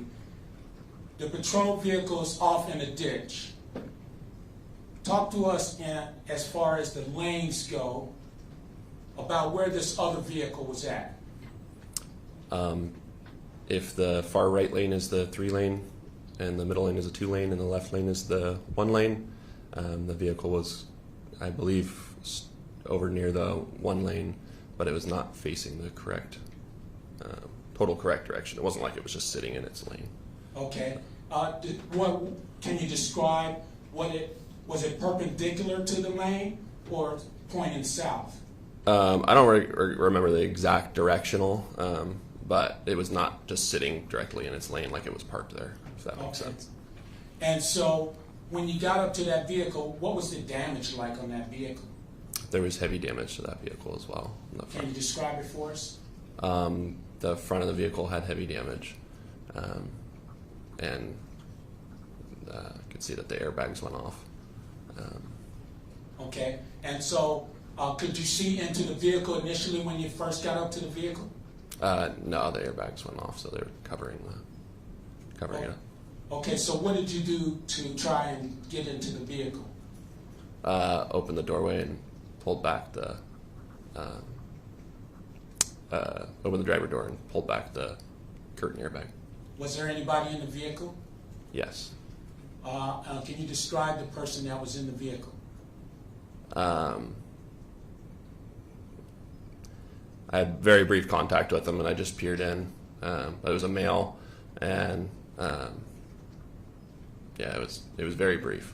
Did you talk to that person? Yes, briefly. What did you ask him? If he was okay, and if there was anyone else in the vehicle. Was there anyone else in the vehicle? No. And so, what happened next?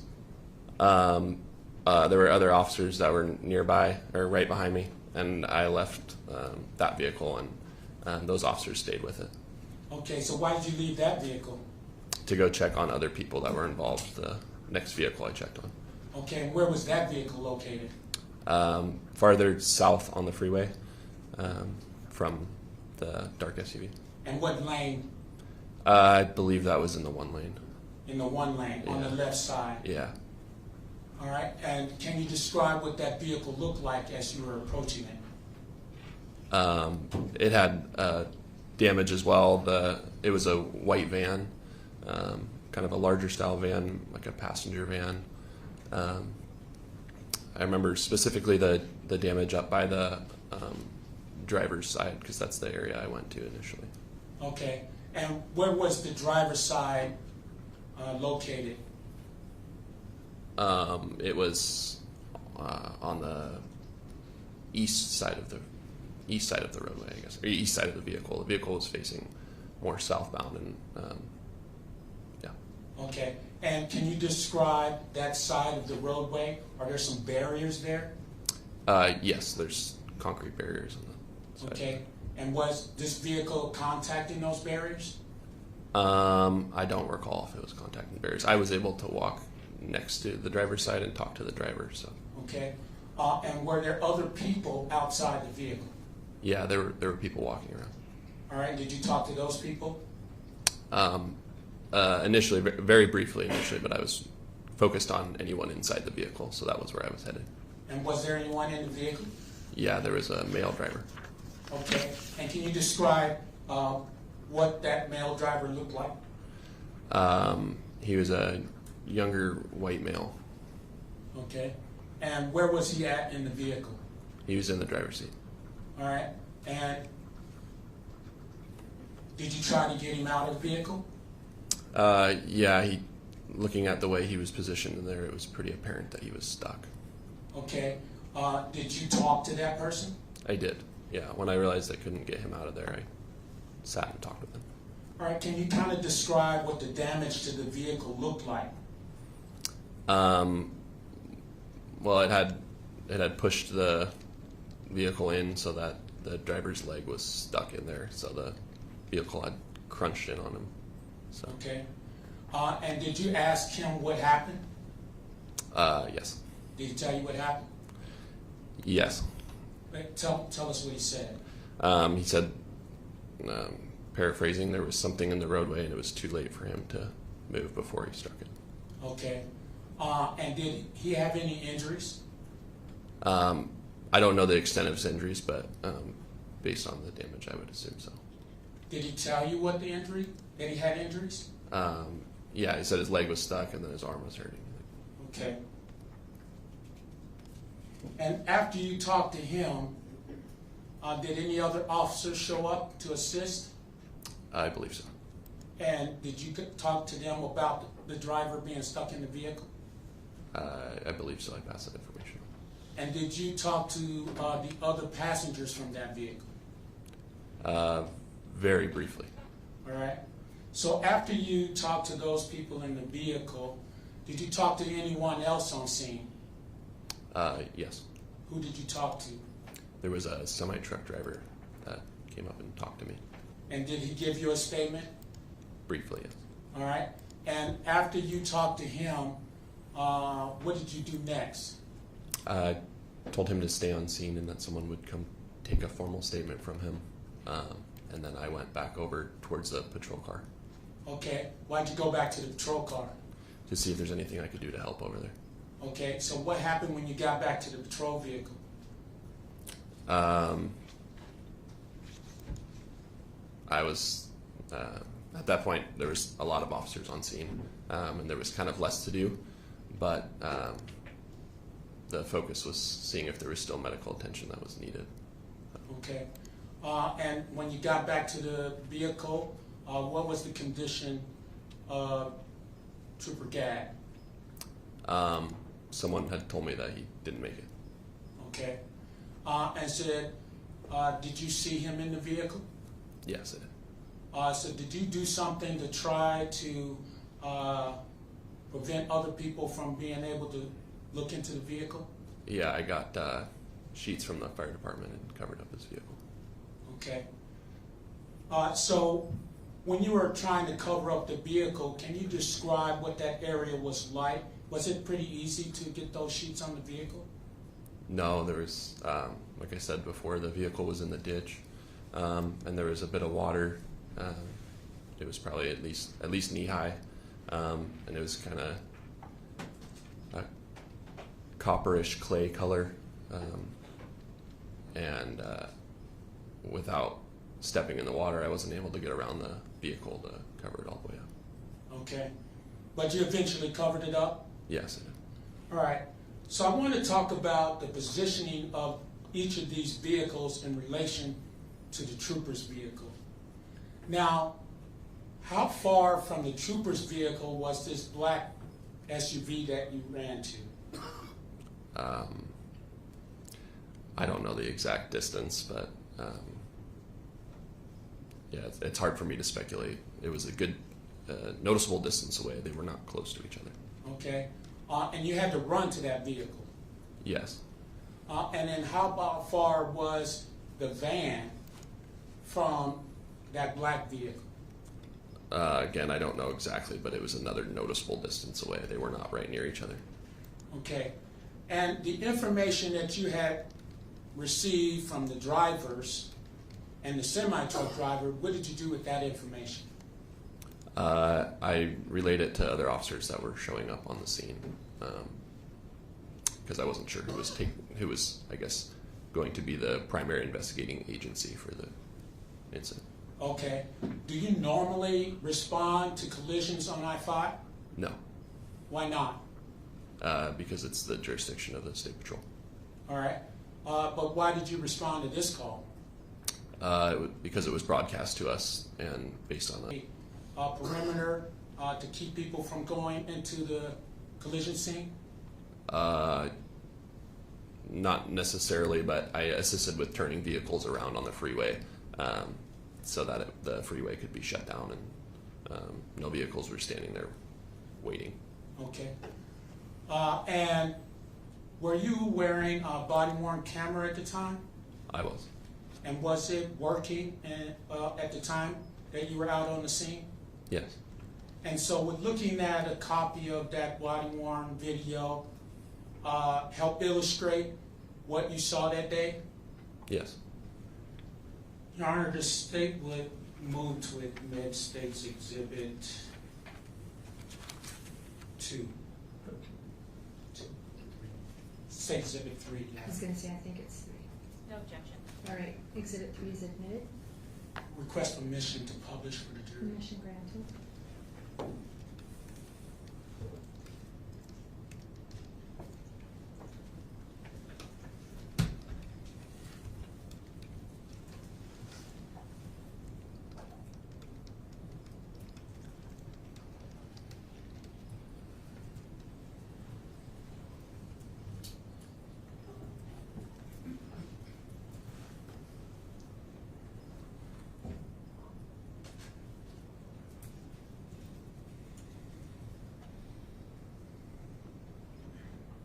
Sorry, I need to turn the volume on my computer.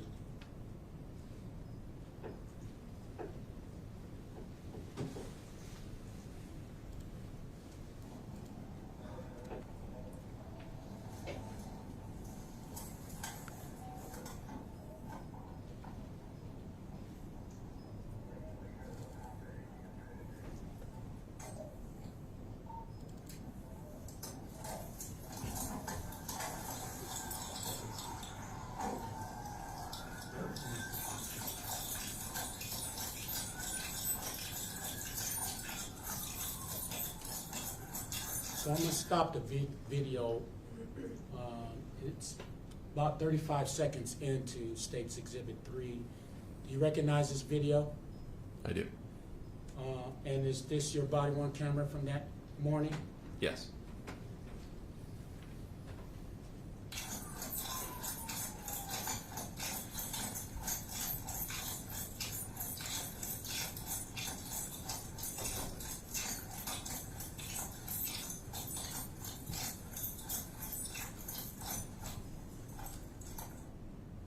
So I'm stopping the video about 52 seconds.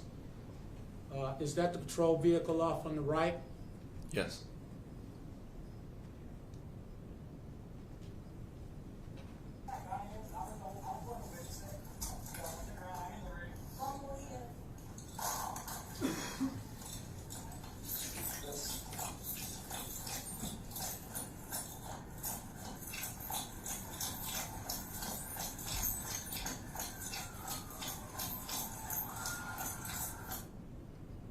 Right, is that's the view that you were testifying about?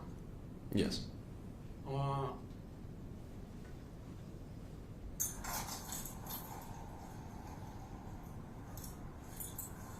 alright? Did you see you in the car? Okay. Alright. Stay right where you're at, okay? You want to stay with that for a moment.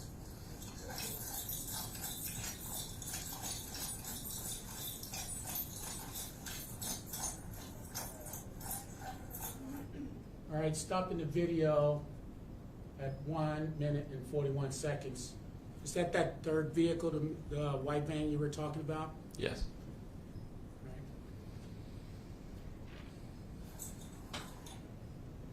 143. What is that cable on the left side? Is that a barrier? Yes. And then the concrete barrier, the other one is on the other side of the freeway. Okay.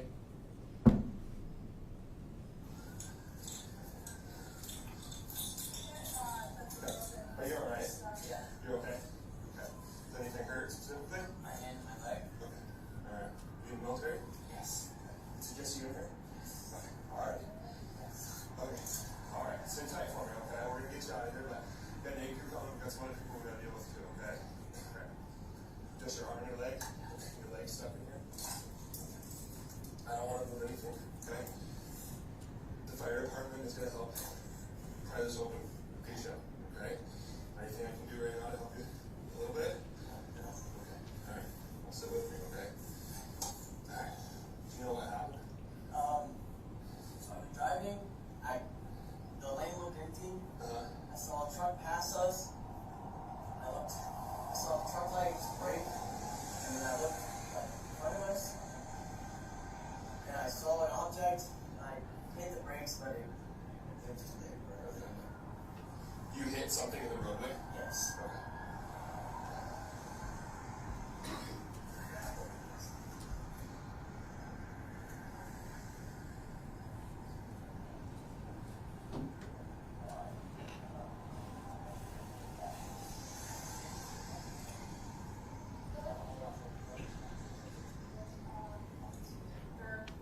In your car? And everyone's out? Yes. Okay.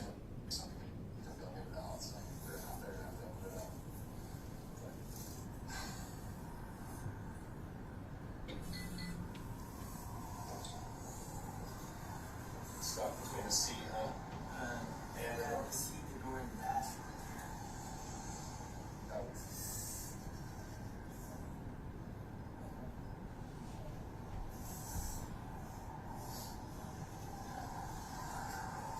You're right, okay. What's your name? Landon? How old 20? Very good. What were you guys doing? I was driving to the airport. Oh, okay. Alright. You in the military as well? You guys all? Where are you going? Very cool.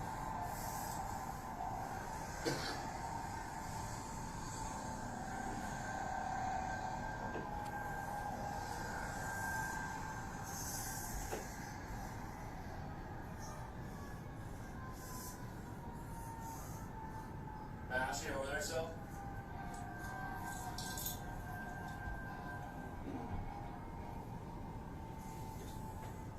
Alright, stay here with them, okay? If anything changes, we're gonna get around this side here. You guys all alright? Yeah, it's cold. Alright, yeah. I feel ya.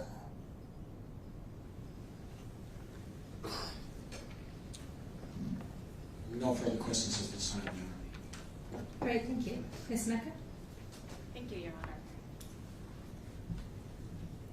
So, officer, I have a couple of questions about the physical condition of the black SUV when you first saw it.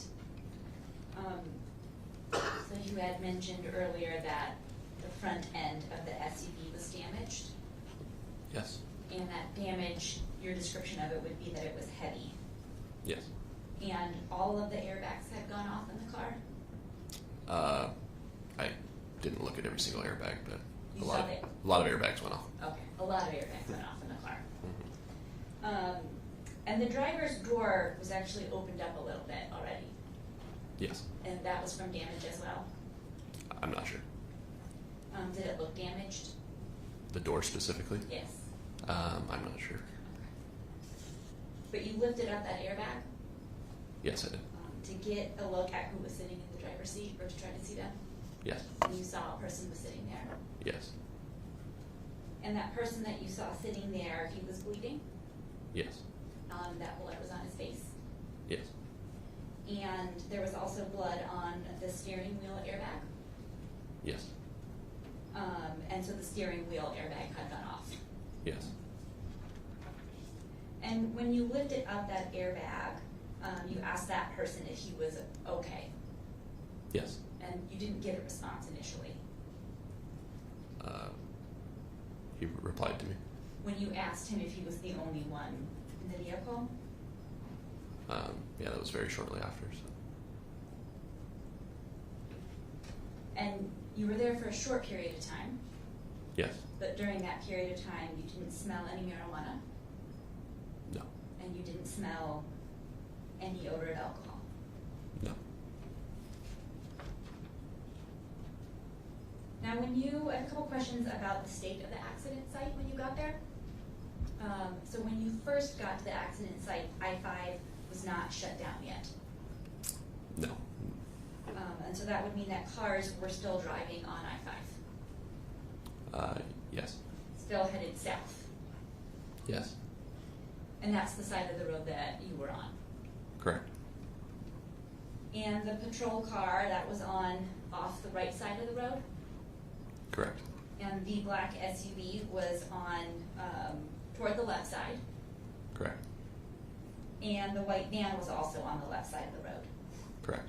And there were people outside of that white van, Correct. walking around the vicinity of that white van. Yes. And at no point while you were there initially was one specific officer in charge. Yeah, that's fair to say. And initially when you're there, it didn't really seem like anyone really knew the extent of what was going on. Yes.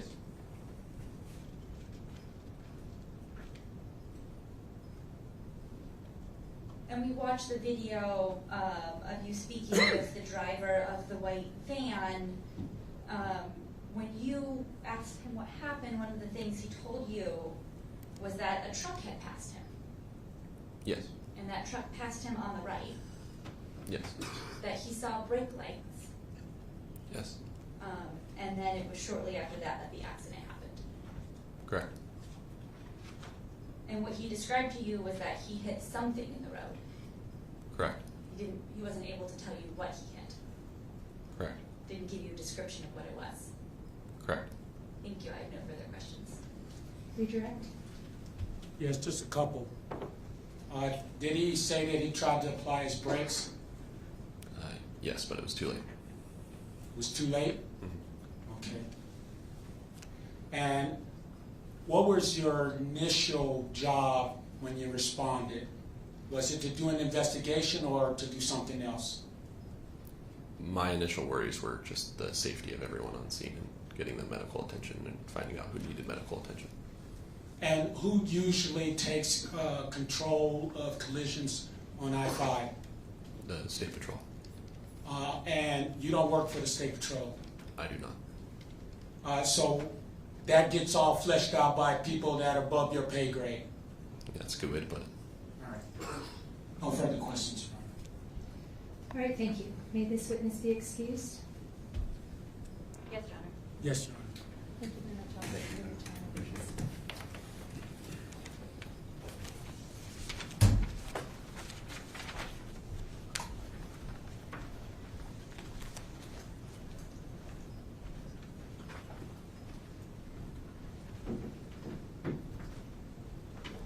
All right, Mr. Wells?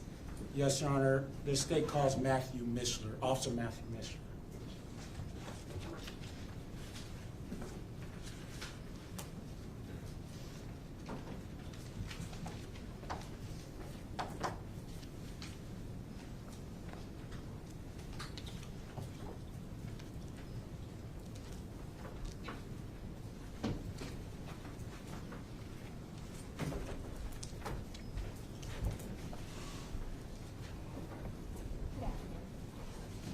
Do you solemnly swear or affirm the testimony you're going to give in this proceeding will be the truth, the whole truth, and nothing but the truth? I do. All right, thank you. Please be seated.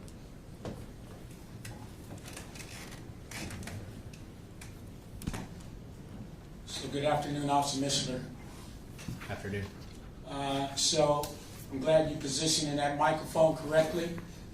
Remember, everything that you're saying is being recorded. We're going to try to talk slowly, but loud enough for it to be recorded by the court reporter. Okay. So please tell us your full name and then spell it for the record. It's Matthew Mischler. It's MattheWMishler. And who do you work for, sir? The city of Marysville. And how long have you worked for the city of Marysville? I've been an officer with Marysville for almost 15 years. Do you have any prior law enforcement experience before you started working in Marysville? Yes.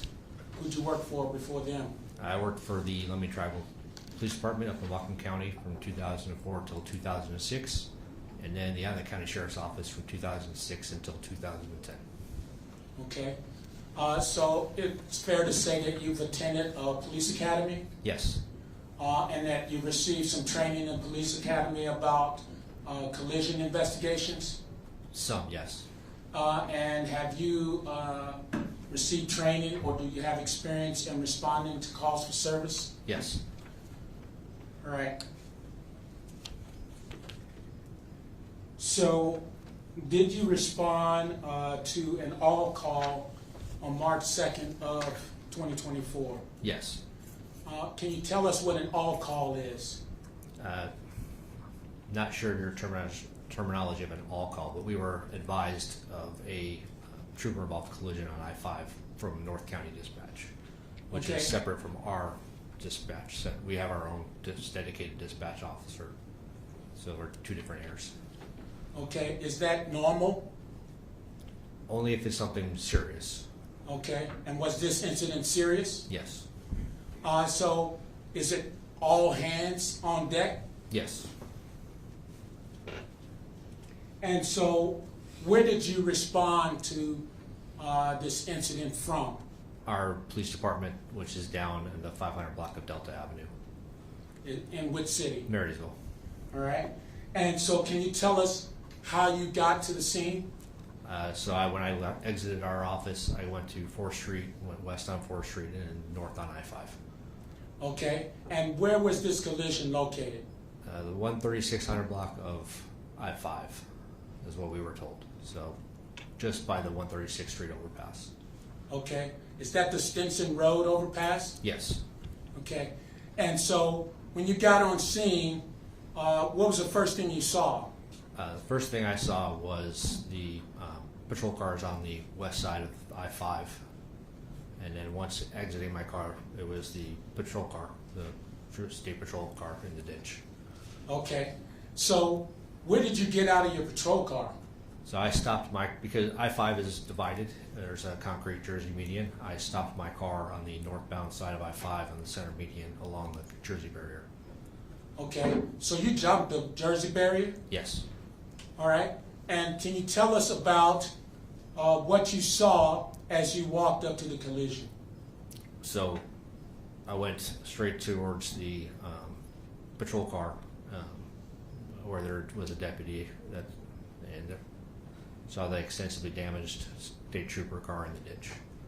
Okay. When you talk about extensively damaged, can you describe what that damage looked like? The rear and driver's side of the patrol car was crumpled. It was all dented and pushed forward. It didn't have your standard shape of an SUV anymore. Okay. And can you describe, was there a debris field there? Yes. Can you describe that debris field? Car parts, glass, and looked like items from inside the patrol car, equipment. And where was that located?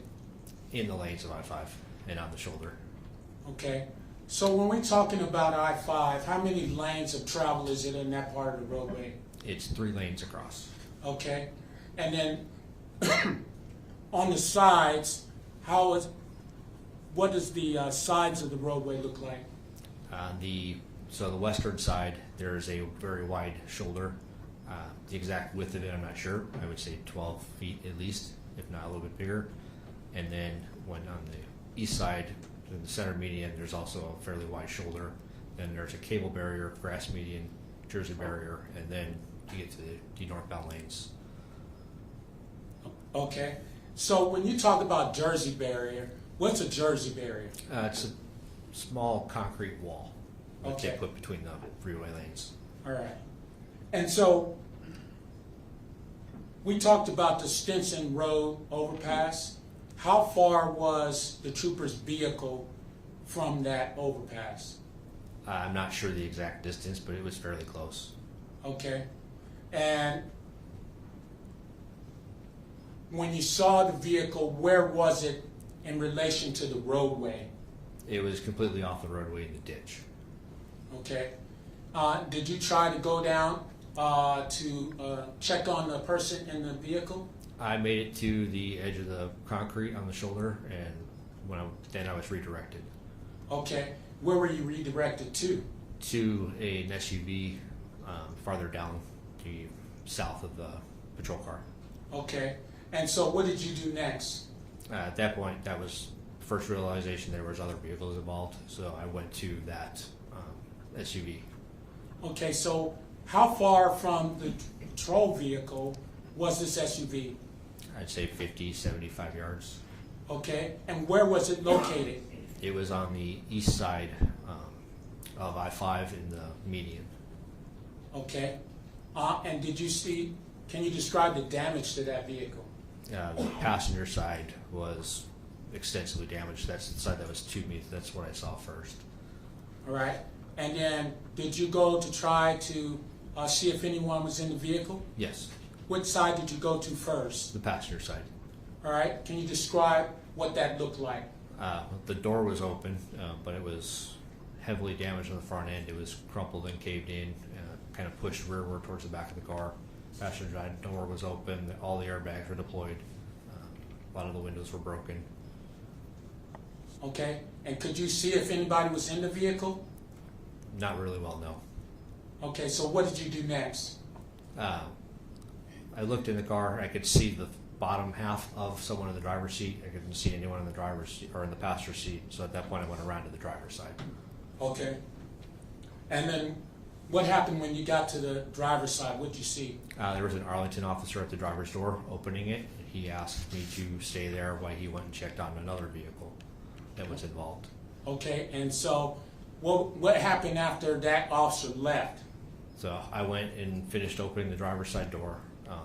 They made contact with the driver, to see if he was okay. I asked if he was okay. I believe he said, I think so. But I couldn't see him because the side airbag was deployed and down. So I told him to lean back and lay down because I was going to cut the airbag out and I didn't want to cut it. Okay, and so you cut away the airbag. Were you able to see that person in the vehicle? Yes. Can you describe what he looked like? Dazed, blood on the head. He had blood on his hands. Kind of confused. Okay, and can you describe the damage to the inside of the vehicle that you saw? Okay, all the airbags were deployed. The dash was kind of askew because of the impact.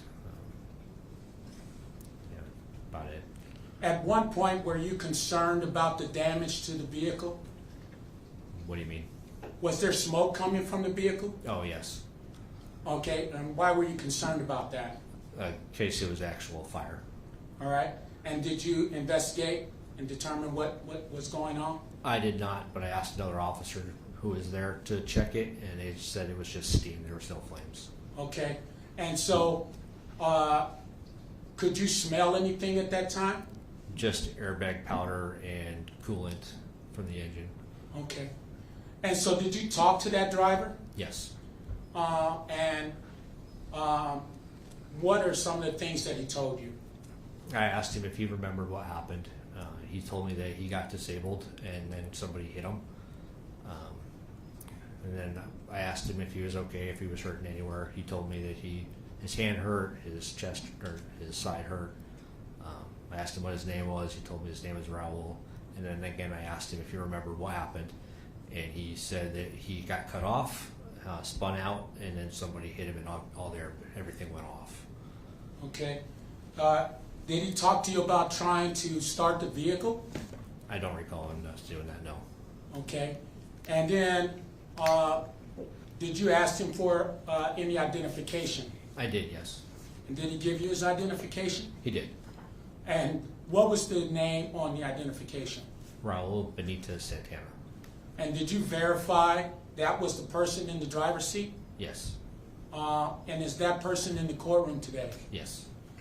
Can you tell us where he is in relation to where you're sitting and describe an article of clothing that he's wearing? He's sitting at the table on the right, wearing a blue shirt and blue tie. May the record reflect that the witnesses identified Mr. Benitez-Santana. It may. So, what did you do after you got his license? I asked him if the information on it was current. The address had an address in Des Moines. He told me it wasn't. He gave me his current address, which I wrote down, and he also provided me with the phone number. Okay, and then so after talking to him, did you get involved in the rest of the investigation? No. Did the other officers come up to speak to Mr. Benitez-Santana? Yes. Who was that officer? That was a state trooper. Okay. Did you get involved in the conversation between that trooper? No. No? So after that, did you get involved in going to any of the other vehicles? No. Did you speak to any of the other witnesses that may have been at the collision scene? No.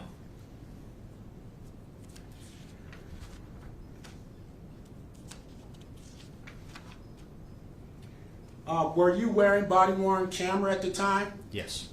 And was it working in an operational order? Yes. And did it record your actions on the collision scene? Yes.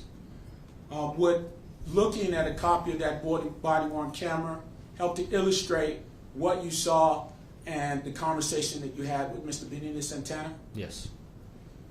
Your Honor, the state would like to admit State's Exhibit 4. No objection. All right, Exhibit 4 is admitted. And the state would ask to show that video to the jury. Granted.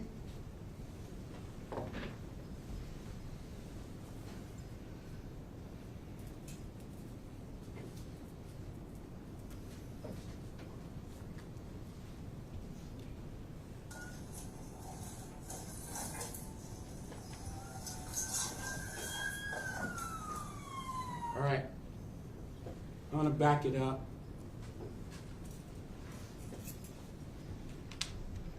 So this is about 3 seconds into the video. What is that we see outside the window? It looks like the overpass. Is that Simpson Road? I believe so. Okay.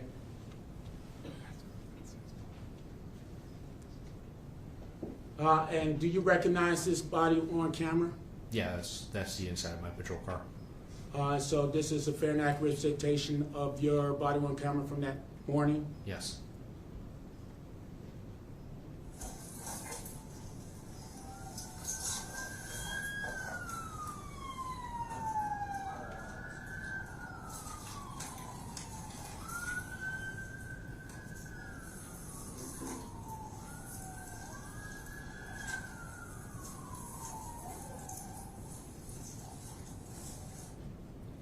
So I'm stopping the video at 25 seconds. What are we looking at? The Washington State Patrol car. And what is all that stuff on the roadway? It's debris. Okay.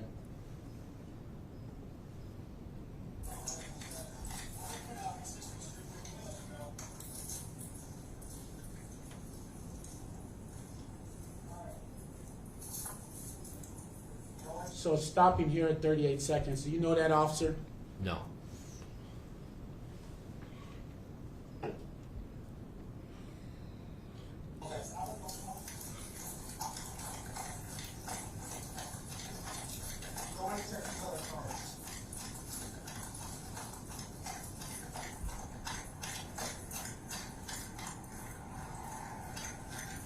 Okay, stopping the video here at 55 seconds. What are we looking at? That is the passenger side of the black SUV. All right. And where's that tire come from? I believe it's the front right tire of that SUV, but I'm not positive on that. Okay. And or what are those white things in the vehicle? Those are the airbags.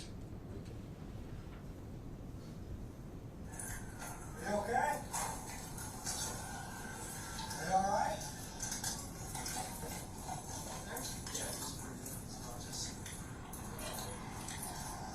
Just you in the car? All right. Hey, where you at, Ted? Go stay with me.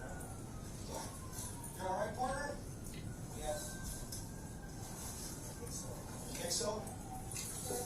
You're good. I'm gonna cut this.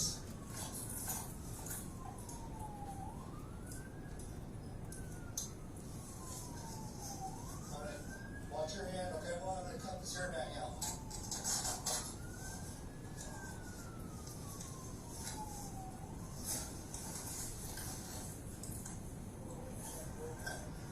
You're good, bud. Just stay tight, okay? It's coming. Okay, keep it light.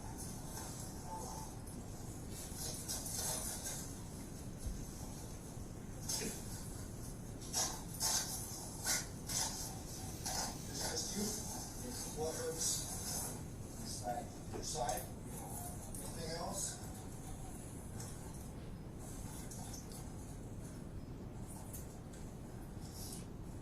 Do you remember anything? Hey, we're stopping here at about 2 minutes and 17 seconds. Can you describe what we're looking at? That's the driver and passenger compartment of the SUV. And is the airbag deployed? Yes. What are those white things on the other side there? From here, I'm not positive, but I know it's probably the airbag or parts of the interior of the door or dash.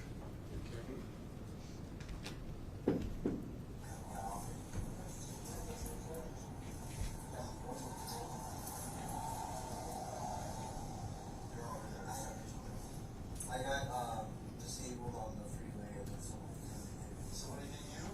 Yes. Where were you at on the freeway? I'm not sure. Everything went off and then okay. Okay. What hurts for you? Can you say your side? Anything else? Your hand? So you got pretty good lack there.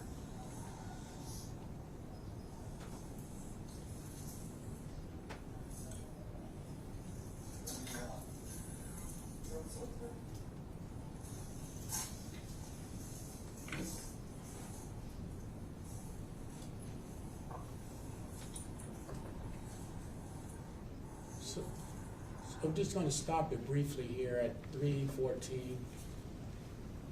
Is that the smoke that you were talking about earlier? Yes. All right.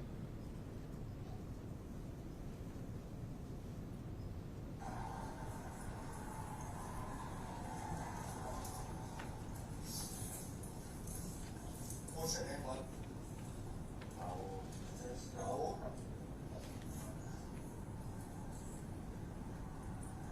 What's smoking? Is it smoke? Is steam? Okay. Okay.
Nobody else?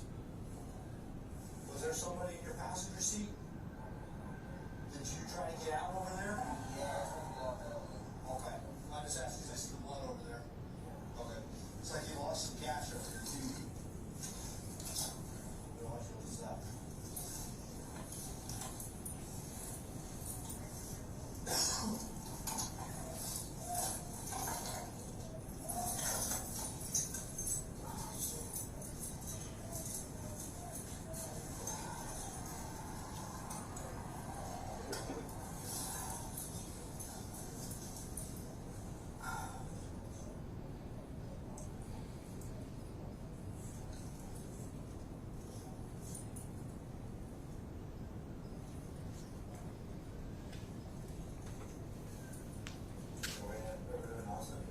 What's that?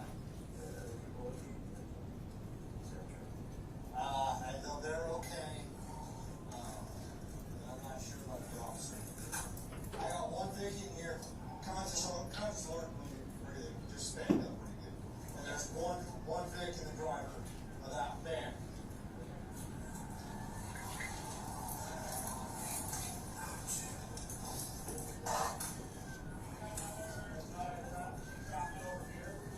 He's in here. Conscious alert breathing, big black on his hands, clearing some chest. This is Raul.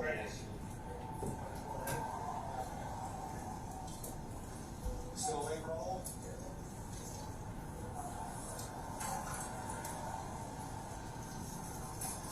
Do you have your client ID with you, Raul, real quick?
Is it northeast, southeast?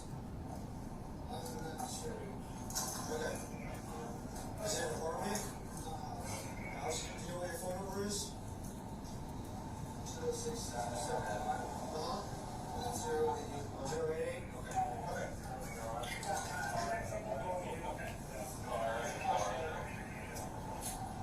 So these two playing a pretty good chest pain on the center and on the right hand side. He's outside. Oh, okay.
I'm gonna stop in the video here at about, I think that says 12:05, 10:05.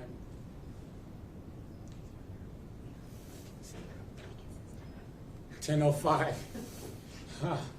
So I would just want you to describe, it doesn't look like the wheels are on that vehicle. Other than the rear wheels, I couldn't tell you if the front ones are there or not. Right? Can you see a tire on that front of that vehicle there? Not from this angle, no. You can get up and, No, I mean from the angle that the picture is. Okay. It doesn't appear that there is one, but with the color, it's hard to tell. okay. Let me start the video again.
So, stopping the video at 11:17. Can you see the injuries to the side of his face? I can see the blood on the side of his face, or what looks like blood, yes. Okay. But you don't know if it's an injury or not? I'm assuming there's one there, I just don't know where it is on his face. Okay.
No further questions at this time, Your Honor. Great, thank you. Ms. Mecca? Thank you, Your Honor.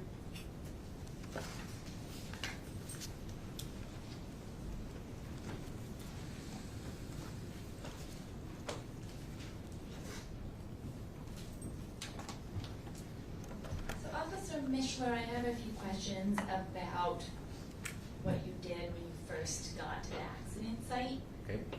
So you arrived around 2:59 a.m., Yeah, I believe so, yes. and when you arrived, it was dark out. Yes. You parked your car Yes. in the center median, Yes. and when you get there, all of your emergency lights are activated. Yes. You pulled out your traffic safety vest, Yes. and that was the yellow thing that we saw in your hand in the video. Yes. And you put that traffic safety vest on. Yes. so people could see you in the dark. Yes. I want to talk a little bit about your training and experience. You've been an officer with the Marysville Police Department for 15 years. Just about, yes. And during that 15 years, you've received training. Yes. One of the trainings that you went through is called A-RIDE. Yes. That was about 10 years ago. About, yes. And A-RIDE stands for Advanced Roadside Impairment Driving Enforcement. Yes. And also currently you are what's called a field training officer. Yes. And sometimes that's referred to as an FTO. Yes. And you were an FTO on March 2nd of 2024. Yes. And as an FTO, you train other officers. Yes. And you didn't have an officer you were training on this night, though. Correct. But one of the things that you would train an FTO on, or an officer on, is how to detect DUIs. Yes. And in your 15 years as a police officer with Marysville, you have investigated DUIs. Yes. You would say a lot of them. Depends on what you're going by a lot. Do you remember an interview that we? What would you mean? How would you say it? Probably a lot, yes. Okay. An exact number I couldn't tell you. Okay. So you don't have an exact number, but to you it feels like a lot. Yes. Okay. And you have also been trained in collision investigation. Yes.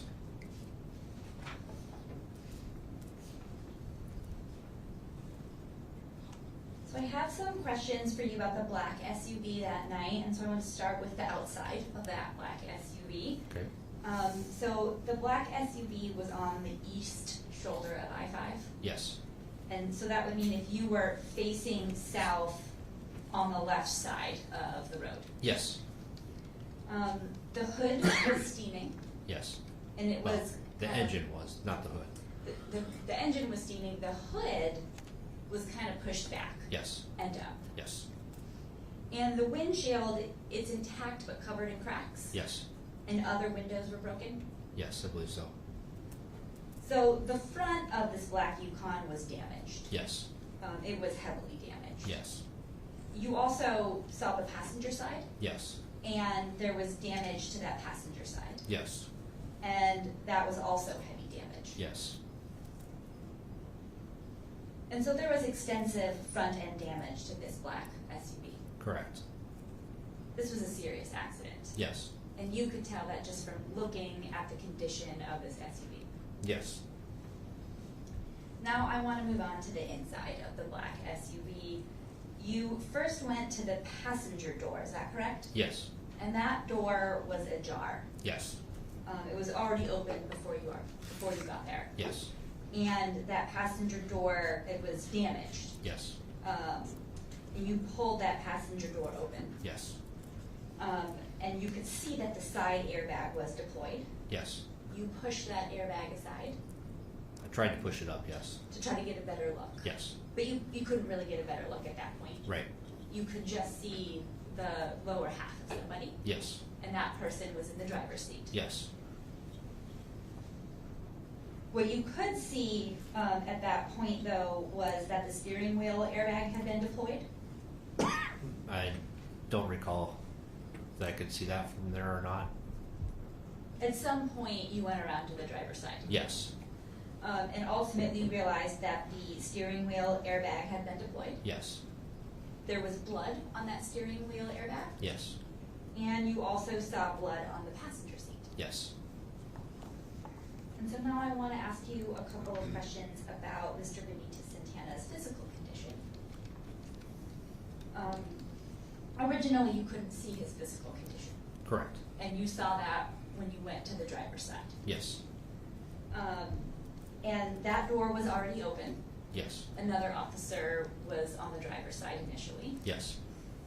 And there was a person sitting in the driver's seat. Yes. And at that point, you're kind of standing like in between the open door and the driver's seat. Yes. So we could kind of describe that as like the little pizza wedge that exists when you open up a car door. Yes. And so you're close to Mr. Benitez-Santana at that point. Yes. And you asked him if he was okay. Yes. He told you, I think so. Yes. He seemed dazed to you Yes. from the accident. Yes. He was groaning. Yes. It looked like he was in pain. Yes.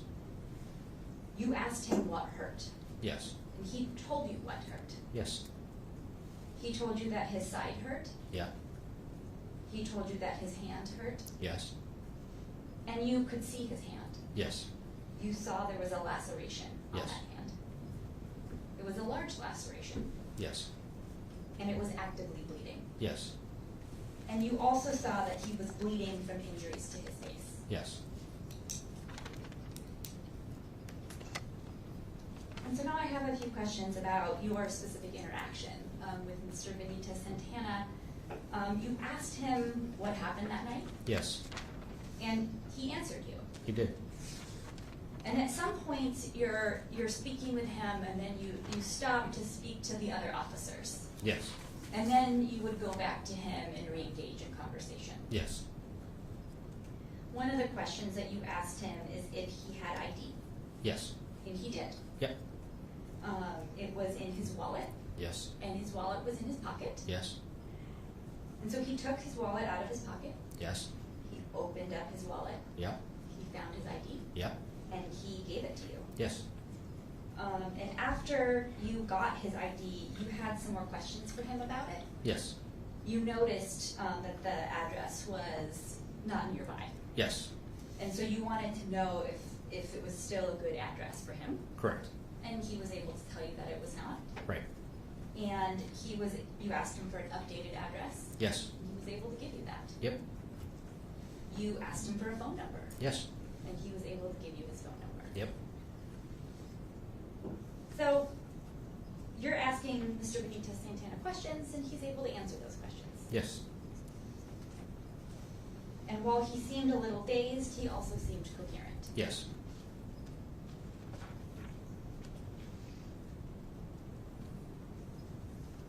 And now I have a couple of questions about your specific observations of Mr. Benitez-Santana. So in your training, if you're looking for a DUI, you're trained to look for specific things, is that correct? Correct. So some of the things you might look for are a flushed face. Yes. You might look for red bloodshot eyes, Yes. slurred speech, Yeah. or an odor of intoxicants. Yes. Now in this case, the airbags had gone off in the car, Yes. and you had to cut that airbag down. Yes. And so because of that, there was airbag dust. But there was already dust from the initial deployment, but yes, it did add more, yes. So there's two kinds of dust. There's dust from the initial accident, and then dust from when the airbag goes off. Yes. And then also when you're cutting it. Yes.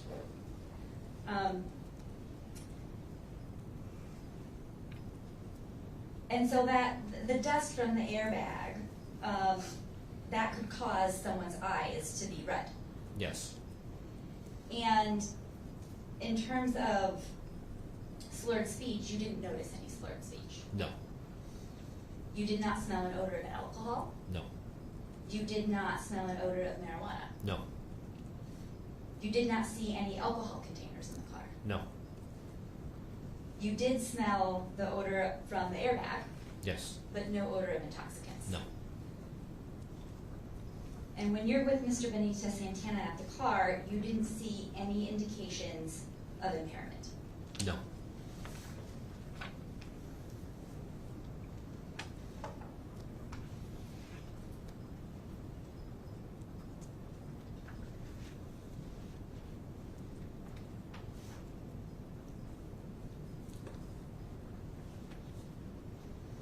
Now, it was not your role when you went over to that black SUV to investigate a crime, is that correct? Correct.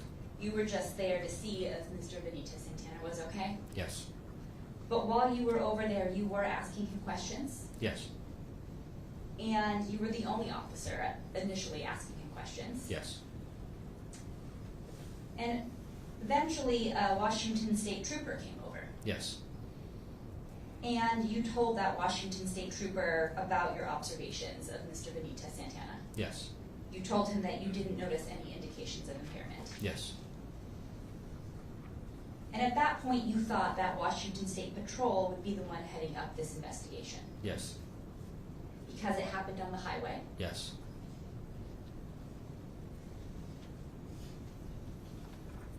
Thank you. I have no further questions. Redirect. Just briefly, Your Honor. So when you were standing there next to the vehicle, was it your intent to try to find out if Mr. Benitez-Santana was impaired? No.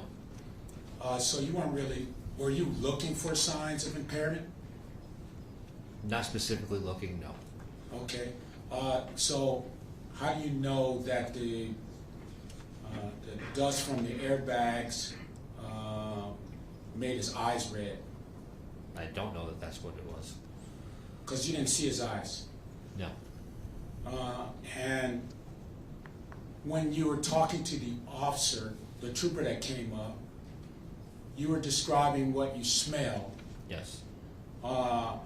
And what was it that you told him that you smelled? Yeah, I could always smell the airbag dust and coolant. Okay. Did you go inside of the vehicle? No. When you were talking to Mr. Benitez-Santana? No. And so you didn't see any of those signs of impairment because you weren't looking for them? Correct. And you weren't involved in the overall investigation of this case? Correct. And so Marysville doesn't normally investigate collisions on the highway. Right. That's usually the troopers. Yes. But because this was an all-hands call, you went to the scene? Yes. And so after this was over, that was all you did was to assist Mr. Benitez-Santana? Yes. No further questions. Your Honor, if I might ask just a few brief questions. All right. Thank you. Recast. Thank you. Officer Mishler, you wrote a report Yes. About this incident. Yes. And specifically, you detailed your interactions with Mr. Benitez-Santana in that report. Yes. And you just testified that you weren't there to determine if Mr. Benitez-Santana was under the influence, but you did include your observations of him in your report. Yes. And you just testified that you didn't smell any odor of intoxicants, but you wrote in your report that I was not able to smell intoxicants or see any indication of impairment. Is that correct? Yes. Thank you. No further questions. May this witness be excused now? Yes, Your Honor. All right. Thank you very much for your time and testimony. You are excused.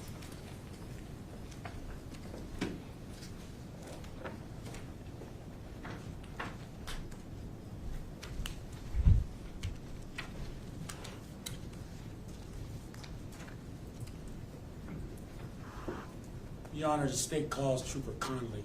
Okay.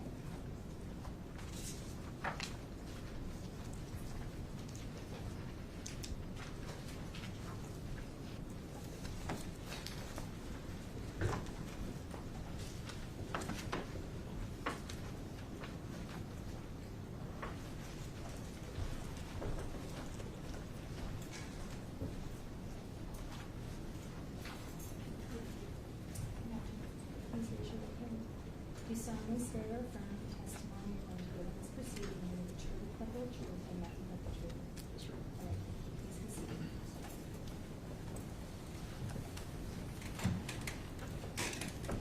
So Trooper Connelly, good afternoon. So that microphone in front of you is to assist us in recording everything you say. So I need you to sit as close as that microphone as you can. Speak with your trooper voice, slowly, so that this nice lady in front of you can record everything that you're saying, okay? Yes, sir. So please tell us your full name and spell it for the record. Full name is Christopher John Connelly, CHRISTOPHER. John, JOHN. Connelly, CONNELLY. And who do you work for? Washington State Patrol. How long have you worked for them? Just under 5 years now. And did you go to an academy to become a trooper? Yes. Can you tell us a little bit about that training? Sure. So you arrive, they teach you the ins and outs of the job, how to conduct traffic stops, how to investigate collisions. It's about 26 to 28 weeks, depending on when you went.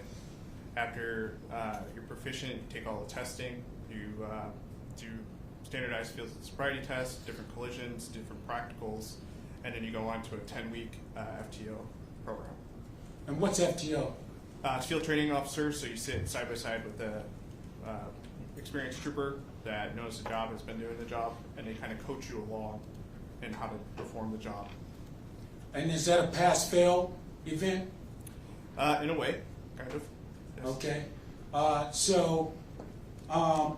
Can you tell us a little bit about your job when it comes to investigating DUIs?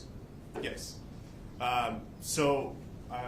Like a lot of other troopers, I've gone to classes to investigate these things. I am a drug recognition expert as well, so I've gone to that as well.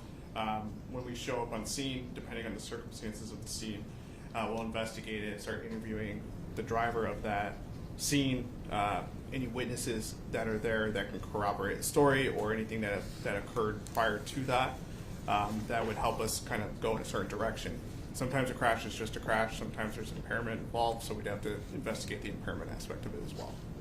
All right, so you said drug recognition expert.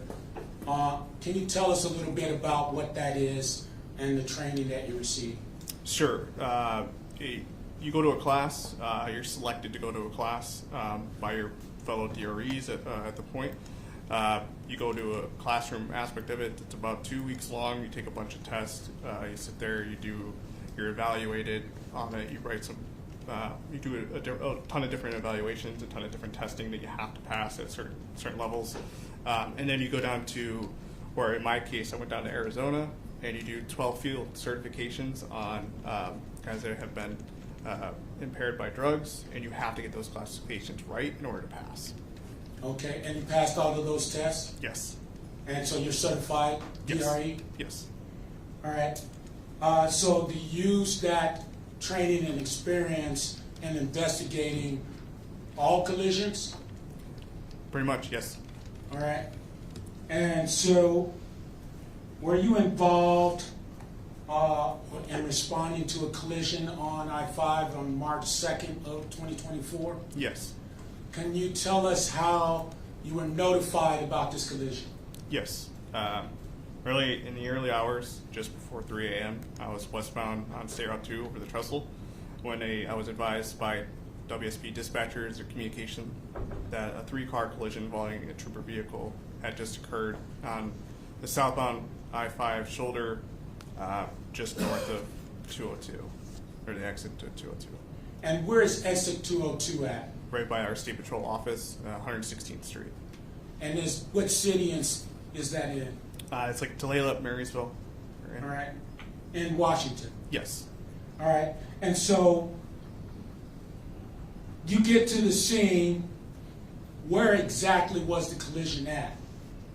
The collision was on the southbound side of I-5. The collision occurred on the shoulder with multiple vehicles still in the roadway.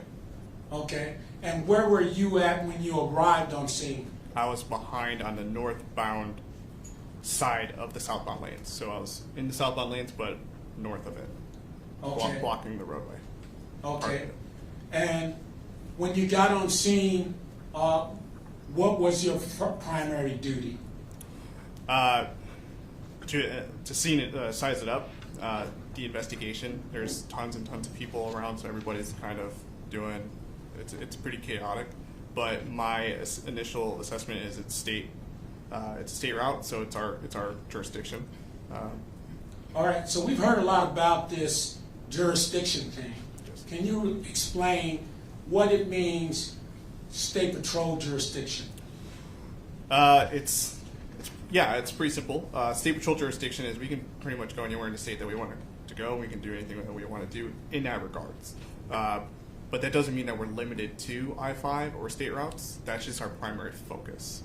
So we'll patrol I-5, State Route 9, State Route 2, 530, 532, 531, and et cetera. But we can go to city streets, county streets as well, and vice versa. Snohomish County can do the same thing. Okay, and what is your primary function when you're not investigating DUIs or collisions? Traffic. All right, and when you talk about traffic, what does that mean?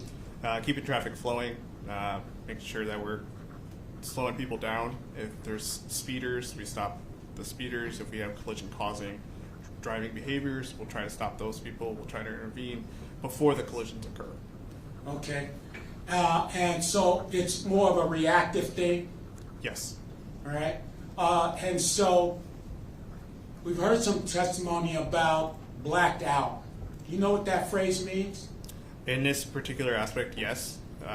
It typically refers to us being on a shoulder or being somewhere that's not obviously in the middle of the road with our lights off, and that's so people don't see us.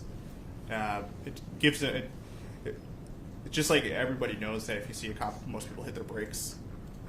So if we have our lights on, then those people are going to hit their brakes well before we'll see them as well. So if we're blacked out, it doesn't give them the ability to see us right away.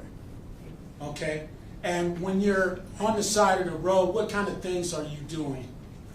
It depends. We could be doing affidavits. We can be doing collision reports. We can be looking at traffic, trying to size traffic up behind us, in front of us. Depends on the location. Is there pedestrians walking by? We're observing as much as we can at that point. All right, and so when you're sitting on the side of the road, say, investigating or enforcing traffic, right? Say you're doing, checking people's speed, are there some tools that you have to help you detect when somebody's driving fast? Yes, so we're trained in it. Obviously, there's a visual aspect of it, so you can see the cars coming at a higher rate than other cars, or higher than what you know to be normal. But we also have radar in our car that's certified. We have rear radar and we have front radar, and those radar we can interchange them, so we can get cars coming at us, going away from us, and then also in each direction. Okay, and are they required to be on all the time while you're out on the job? We test them in the morning, and then we test them again at night. I guess they are pretty much always on, at least in my aspect. In terms of activated, we can deactivate and activate them, but they are on. Okay. So let's get back to the scene. And so when you got on scene, where did you park your vehicle? I believe my vehicle is more towards the right shoulder. The right shoulder of southbound I-5? Yes. Okay. And can you patrol I-5 pretty much your whole duty? So I work the Monroe APA, so I work State Route 2, but I go on I-5 really frequently. And so you've driven up and down I-5 Yes. a lot? Yes. All right. Can you describe what the roadway is like in that section of the roadway where the collision happened? Yeah, so the road is pretty flat. It's straight. There's not a lot of curves in that particular area. It was clearly defined. The lines were clearly marked the right way. They didn't seem in ill repair. It would be pretty standard. How many lanes of travel are there? I believe it's 3. Okay. And how do you know when it's the shoulder and the roadway? So in this particular area, the shoulder is clearly defined by a solid white line, and then there's a large shoulder to the side of it that's probably the length of the width of a vehicle. Okay. And what does the term rumble strips mean? It's like those little grooves on the side of the road, and it's typically when people start to drift, they'll hit those rumble strips. It vibrates your car, and then it alerts you to get back into your lane. Are they on both sides of the roadway? I believe in this particular case, no. Okay. So what side are the rumble strips on this side, where the collision occurred? They should be on the right side, so on the shoulder side. Okay. And what's on the other side of the roadway? In this case, there's a concrete barrier. Okay. And these rumble strips go off, or what do they do to the vehicle when you roll over them? They vibrated. It's like an audible noise. It's supposed to kind of like, I mean, I can only speak to my personal experience, but it kind of like jerks you awake. It's pretty loud. It vibrates the whole car. Can you hear it if somebody's driving on and you're standing outside? Can you hear that? Yeah, I would say you can hear it. Okay. So describe the scene as when you first arrived on scene. So when I first arrived, there's cars everywhere, tons of traffic. I started walking the scene. I saw a white SUV off into the grass to my right. Tremendous amounts of damage coning out from that vehicle towards the black SUV that was in the middle of the road. And then I later found out that there was another white van that was ahead of that one that was also involved in that collision that struck that black SUV. The white SUV that I found out was the trooper vehicle. Initially, it was pretty unrecognizable. There was a tremendous amount of damage to the driver's side rear quarter panel, and it just, at first glance, it didn't look like a trooper vehicle. There's lights on the top. There's emblems. It's pretty identifiable, at least when you see it, what a trooper vehicle looks like. And at first glance, it wasn't until I started walking past it that I realized that it was actually a trooper vehicle. Okay, so you drive a trooper's vehicle. Yes. What type of vehicle is that? So my vehicle is a 2023 Ford Explorer. And what type of vehicle is Trooper Gadd driving? A Ford Explorer. And what is that, an SUV? It is. Did this vehicle that you saw off on the side of the road look like an SUV?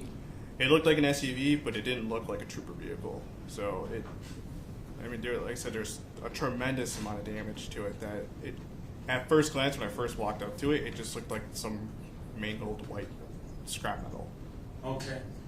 And so you said, what did you do after that? I continued to walk the scene. At this point, I didn't know Chris's condition. So my last response on that was that we had an unresponsive trooper, and you don't really know what that means. So you don't know if that person's up and awake, and unresponsive seems pretty self-explanatory, but at this point, I've been to several crashes where people are unresponsive and you get there and they're awake. So at this point, I didn't really know. So I went and I checked on Chris, and there was a officer standing outside of it that advised that he was code black. I happened to kind of get that news as I was appearing inside to check Chris's whereabouts. I didn't know if he had been ejected. I didn't know if he had been extracted by aid. And that's when I saw Chris inside. Okay, can you describe what he looked like? Yeah, he was wearing this uniform, the blue uniform. He was still in the driver compartment. His feet were still in the wheel well, and his body was slumped over the center console. Okay, and once you saw that, did you try to do anything to help him? I did not. Okay, and what was the next thing that you did? I was told that there was a witness on scene. I went and spoke to that witness. And did you get a statement from that witness? I got a verbal statement, and then I know that other troopers or officers, I believe, got a written statement from them. Okay. Did you go to any of the other vehicles on scene? I did. I went to the black SUV. Again, where was that black SUV in relation to Trooper Gadd's vehicle? If you're looking at the scene, you're looking southbound. It was just to the south of it, almost perpendicular in the lane. Just ahead of it, blocking him, I believe it was lane 2 and 3 at the time, with the driver side of the vehicle facing the shoulder. Okay. And so, did you go up to that vehicle? Yes. Can you describe the damage to that vehicle? Yes, there was a tremendous amount of damage to the front end of that black SUV. It appeared to match the damage that was associated with the trooper vehicle. The damage from my aspect of it appeared like it was more on the passenger side of it, so he didn't hit square to the back of Chris's vehicle, he hit just off of it. So his passenger hit Chris's more sort of driver's side, which then spun the vehicle which would kind of explain why he was facing the way he was facing in the road. Okay, and so you're saying Chris.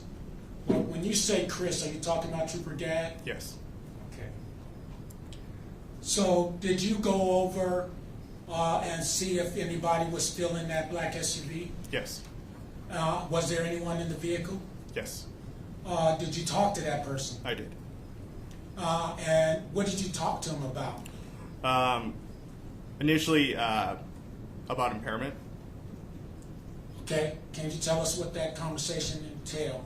Yes, so I asked him if he had smoked any weed, and he admitted to smoking some weed.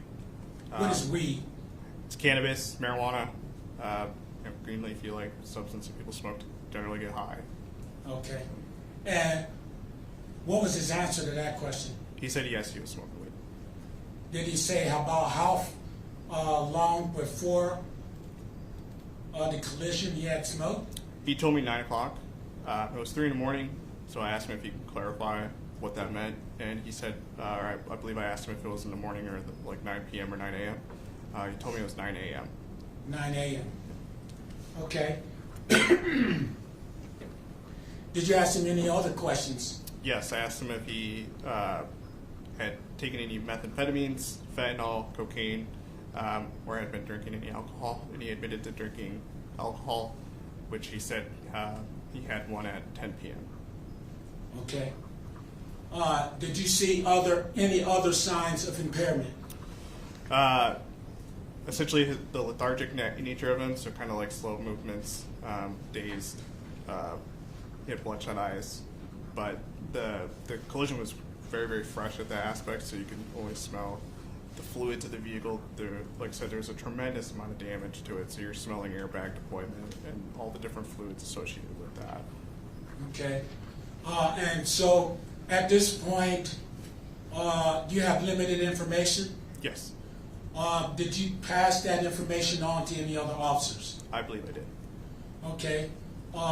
Were you there to conduct a DUI investigation? I was not. All right. And did the Washington State Patrol conduct the investigation of this collision? I don't believe so. I believe it was SMART. Okay. Smart. Yeah, a SMART team, yes.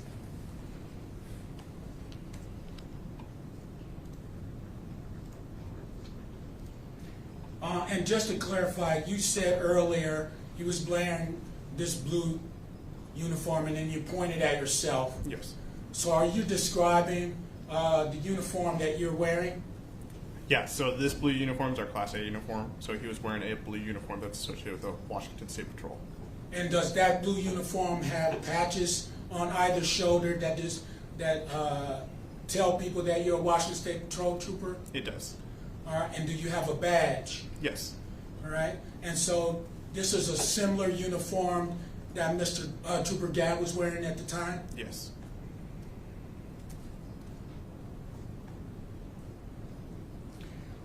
Do you remember what the driver of the black SUV looked like? Yes. Is that person in the courtroom today? Yes. Can you tell us where he is in relation to where you're sitting and describe an article of clothing that he's wearing? Yes, he's to my right, sitting in the chair over there. He's wearing a blue tie with a blue shirt. May the record reflect that the witness has identified Mr. Benitez-Santana. It may. No further questions at this time. All right, thank you. Ms. Hancock. Good afternoon. Trooper Connelly, you were asked a few questions about being blacked out. Yes. And you told us that, so the goal of being blacked out is when people see police cars, they hit the brakes, they slow down. Generally? Generally. And so being blacked out is to give you a chance to observe the potentially dangerous driving. Yes. And you generally like to move. I do black out once in a while, but I am one of those troopers that does like to move around, yes. Yeah. You wander consistently. Yes. You don't sit very much. Correct. You think doing the blackout style is boring. I would say that driving around occupies my mind, so when I sit there, I tend to think about why aren't the cars coming? So Have you said previously that it's boring to sit? I would probably say that's a fair assessment. I'm gonna back up to what happened, to the scene. Before you spoke with the driver of the black SUV, you knew that there was a collision involving 3 vehicles. Yes. And you knew that there was a non-responsive trooper, Yes. and that resulted in an all-hands call. That's what it seemed like, yes. And when you got to the scene, you learned that Trooper Gadd had passed away. Yes. You had also spoken with a witness before contacting the driver of the black SUV, Yes. and that witness was the semi-truck driver, I believe so. the eyewitness. Yes.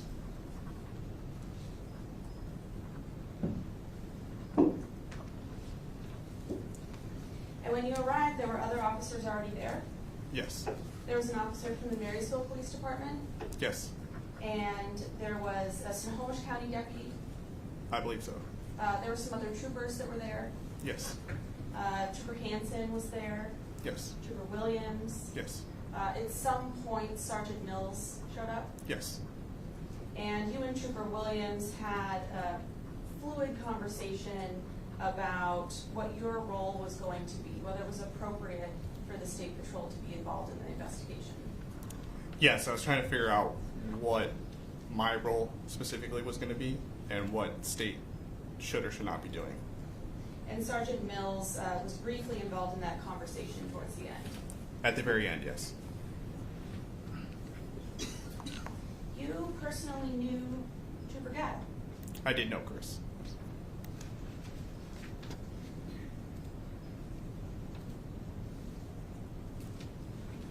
All right, so when you contacted the driver of the black SUV, his head was bleeding, Yes. seemed out of it. Yes. You asked him the questions that you let us know earlier about whether or not he had smoked marijuana or drank any alcohol. Yes. You asked him about other drugs. I'm sorry? You asked him about other drugs as well. Yes. And to be clear, he said no to all of those. We pretty much focused on the marijuana and the alcohol. So yeah, my assumption was no for those. You did not smell any odor of marijuana. I could not smell anything over the vehicle and the airbag. And so that also means you didn't smell the odor of alcohol. Correct. The airbag smell is a chemical smell. Yeah, it's pretty pungent. If it's fresh, it could mask a lot of odors. When it deploys, it's pretty pungent. And you didn't have enough of a conversation with the driver to hear whether there was a slur to his speech. Correct.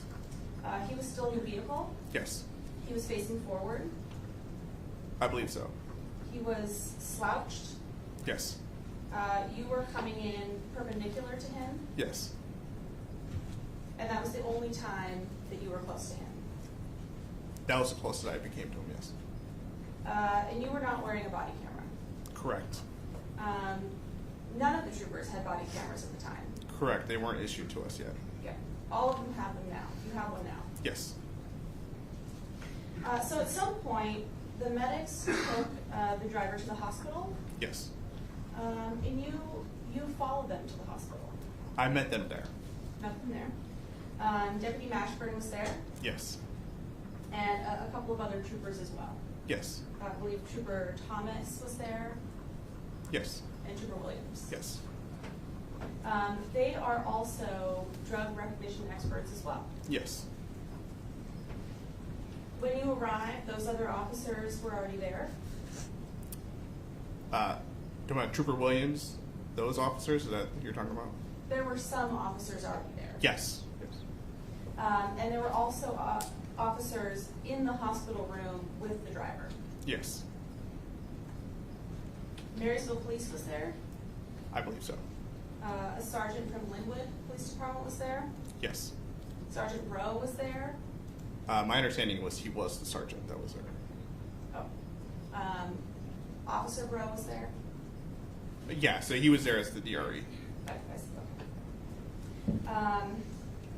For the most part, you stayed in the hallway. Yes. And during this time, the driver was in the emergency room? Yes. He was in a hospital bed? Yes. And your vantage point was from the hallway? Yes. So there's a door to his room that's a big double door, it's very wide. Yes. And when that door was open, you could see inside what was going on. Yes. And it appeared that he was answering all of the officer's questions. Yes, I couldn't make out exactly what was being asked or how he was answering. I can hear words periodically, nothing true of substance. But yes, I could visualize them talking. You let the other officers know that you are DRE? Yes. You offered to assist?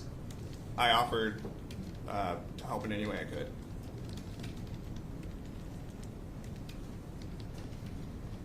Trooper Connelly, you wanted to be at the hospital for comfort.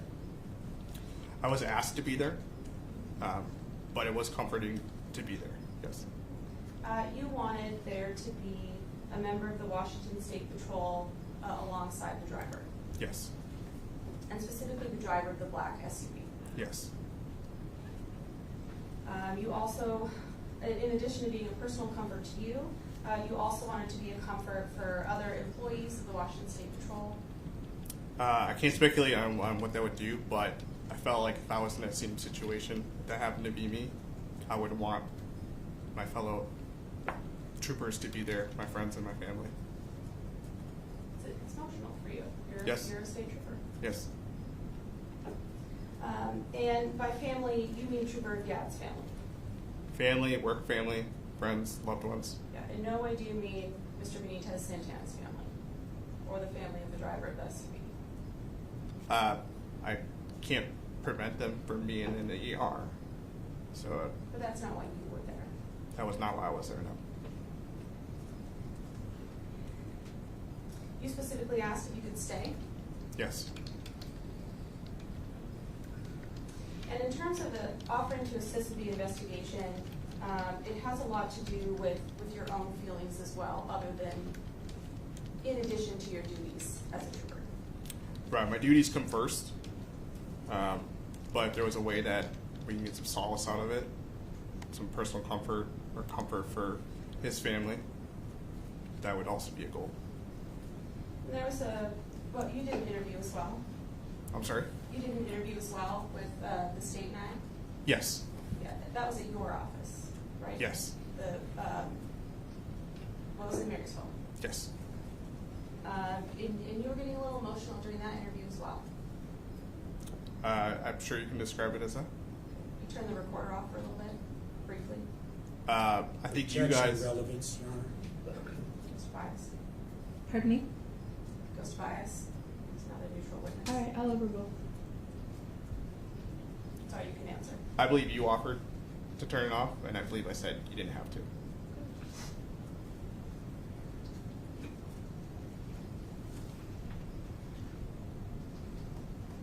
At some point, Trooper Thomas left. The hospital? Yep. Yes. And Trooper Williams left as well. Yes. And you did not want to leave. Correct. You wanted to be there so you could say that the troopers were with the driver of the black SUV the whole time. I did it for my personal comfort, and if it was to offer comfort for the family to say that a trooper was with the causing vehicle driver in that aspect, then yes. You were the last trooper to leave. Yes.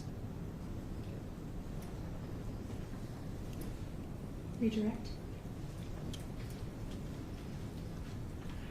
How long are your shifts? 10 hours.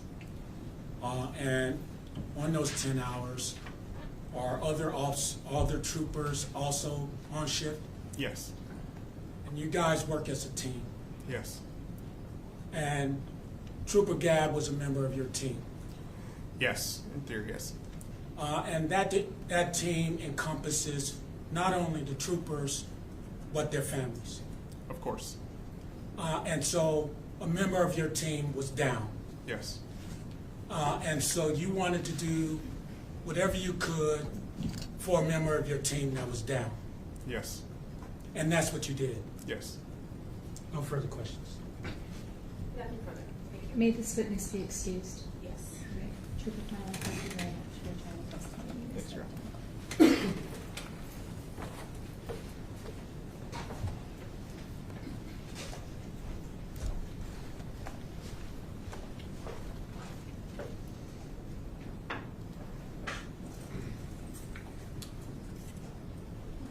Your Honor, that completes the witnesses scheduled for today.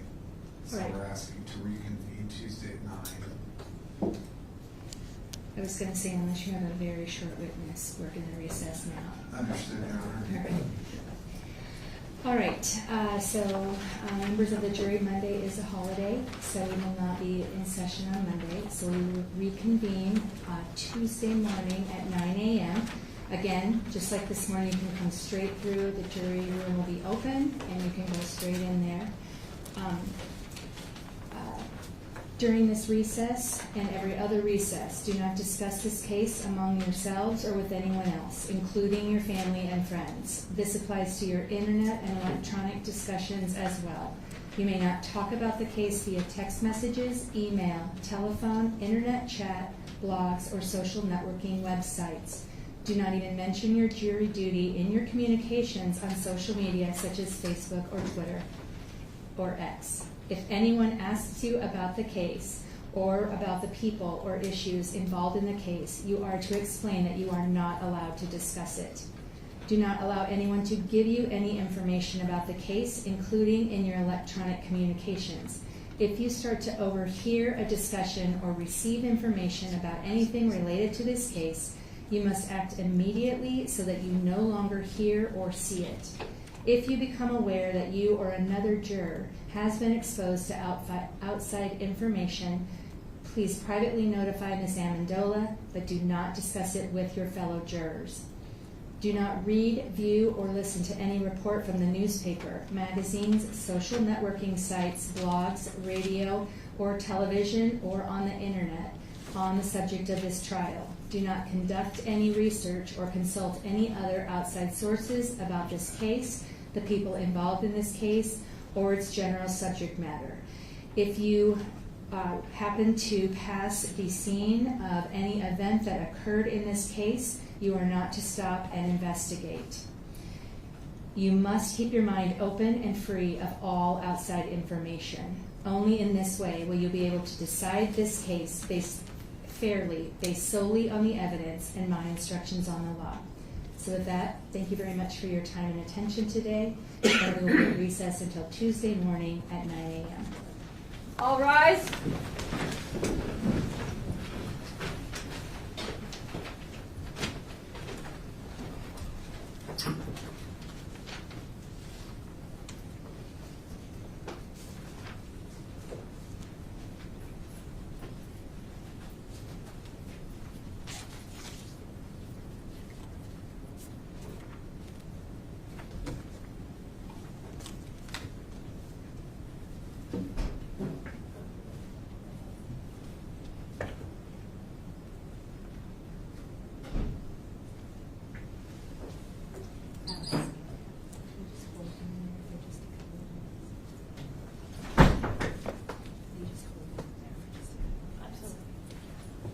All right, thank you. Please be seated.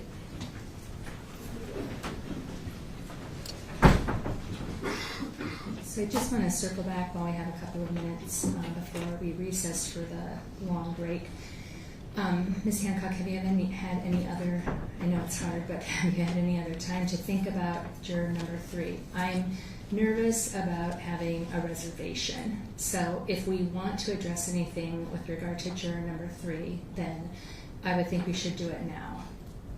I understand, Your Honor. I have not had time to think further about it. My initial inclination was potentially to ask him more questions. My concern is that if he drove through the site of the investigation and saw debris that was remaining from the investigation on the night of the incident, then he's a potential witness. I also think that it is equally plausible and reasonable that it is removed enough to where that's not what happened. I'm just not sure from the little information we have, and I'm trying to debate whether or not it makes it worse to ask him questions, and it's better to just leave him alone and assume that it's not affecting anything, or not. And so I guess those are my thoughts. All right, because I'm willing to have him remain for just a few minutes, release the rest of the jurors, have him remain, bring him out, ask him to clarify what he actually saw, when he saw it, and then I would inquire as to whether or not he thinks that it is something that makes him feel he can't be fair and impartial. Your Honor, just to be on the safe side, I think we should do that. I know that it will likely result in him being fine to continue to serve. I also know that worst case scenario, we have 2 additional alternates. I guess to be safe, I would prefer that. Okay, that's what I'm going to do then. I'll give the state the opportunity to make any record. I just feel like we're early in the trial.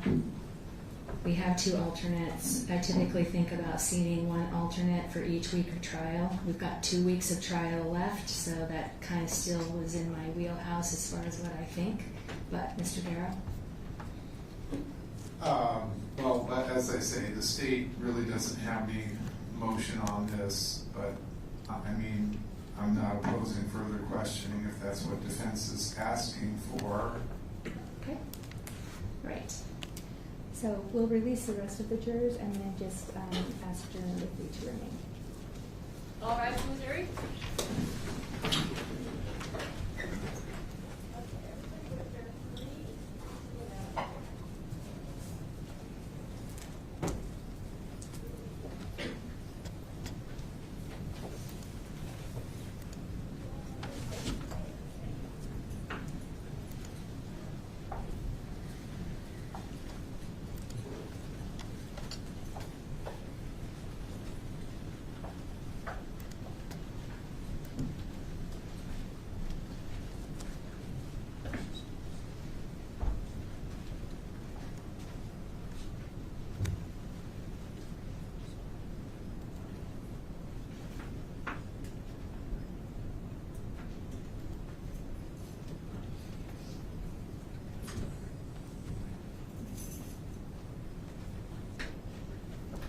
Go ahead and be seated. You can be seated too. You're not in trouble. Sort of like being called into the principal's office, probably feeling. Juror number 3, my law clerk indicated to me that you had let her know that you believe that you may have driven through the scene of this event. So can you just tell us a little bit more about that? Yeah, okay, so I commuted through that exact same area at the exact same time. So I would have been going through that area. I remember, because I didn't, once the case started, I realized, oh, I remember this now. And so I would have been going through the area maybe 15 minutes after, 20 minutes after it happened. And I got redirected away from the scene. And I got stuck in a little backup. And then I got to work and I pulled up what happened. And I turned on the traffic cameras, and I was talking to the guys at work, and we put them up on the big screen, and we sat and we kind of watched for quite a while on the traffic cameras. Okay. So I didn't know if it was relevant. I just wanted to bring that up. Right. So if I'm hearing you correctly, that you actually drove through the scene pretty right after it happened, and so personally saw these events. So at that point, the freeway had been closed, so they directed us off the freeway. Okay. But I did watch on the traffic cameras periodically over the course of a few hours afterwards. Okay. And what information, if any, do you recall learning from the traffic cameras? The conversation kind of centered around, there's a lot of police officers here, and it seemed a little chaotic. We didn't really know a whole lot about what was going on. We had it up and we just watched it throughout the morning. All right. Mr. Darrow. Well, when you say had it up, what is it you're actually seeing on the screen? Right, so there was a traffic camera. I can't remember which way it was pointing, northbound or southbound, but you could see all the police lined up for quite a while down the freeway. That was pretty much what you saw. Were you able to see the involved vehicles in any level of detail? I don't believe so, no. Okay. Was there any commentary about what was going on? On the screen, I don't mean amongst you guys. No. Okay.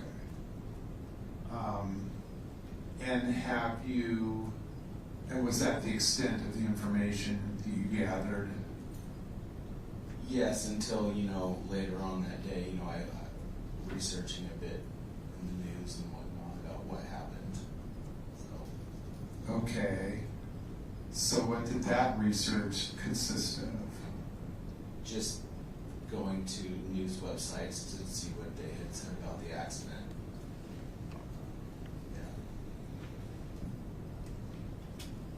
Yeah. And what did you learn from the news sites? That a trooper had been killed. It may have been a DUI accident. Nothing. I don't. Not a whole lot of detail I can recall. It was a while ago. Okay. Is that all the detail that you remember from it? From the newscast? Pretty much, yeah. Okay. Do you think there's anything about that would make you not be fair and impartial in this case? I don't believe so. Okay. Have you shared any of this information with your fellow jurors? No. Nothing further? Ms. Hancock? Your Honor, I really appreciate juror number 3 telling us this information. I'm really glad that this has come out so early. I am asking to thank and excuse juror number 3, given his proximity to the scene at the same time, or relatively the same time that it affected his work schedule. He watched the traffic cameras and looked up media after the fact. Well, there's really no basis for that. I mean, he's indicated it. The information, the little bit that he gathered is frankly less than he's learned in court so far, and he says it's not going to influence him. Anything further? Not from the state. Ms. Hancock, anything further from defense? No, thank you. All right.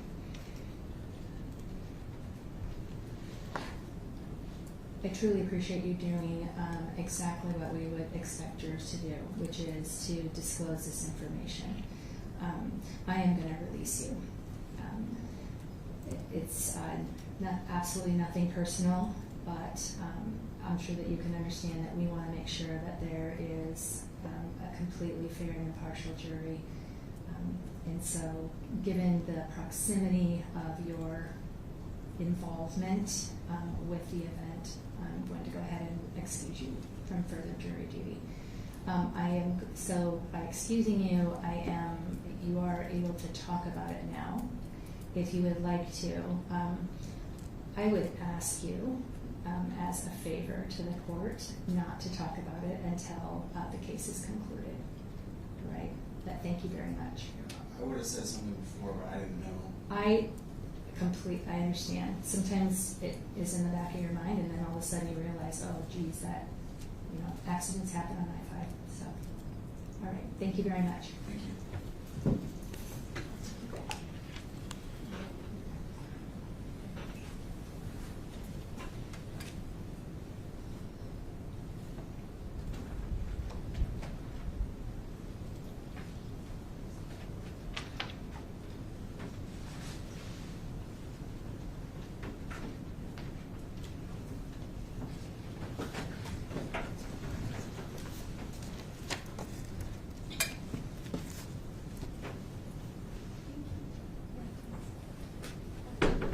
Thank you, sir.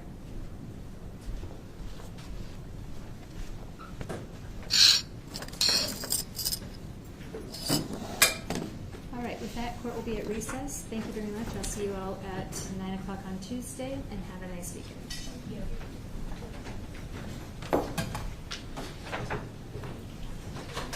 Court is now at recess.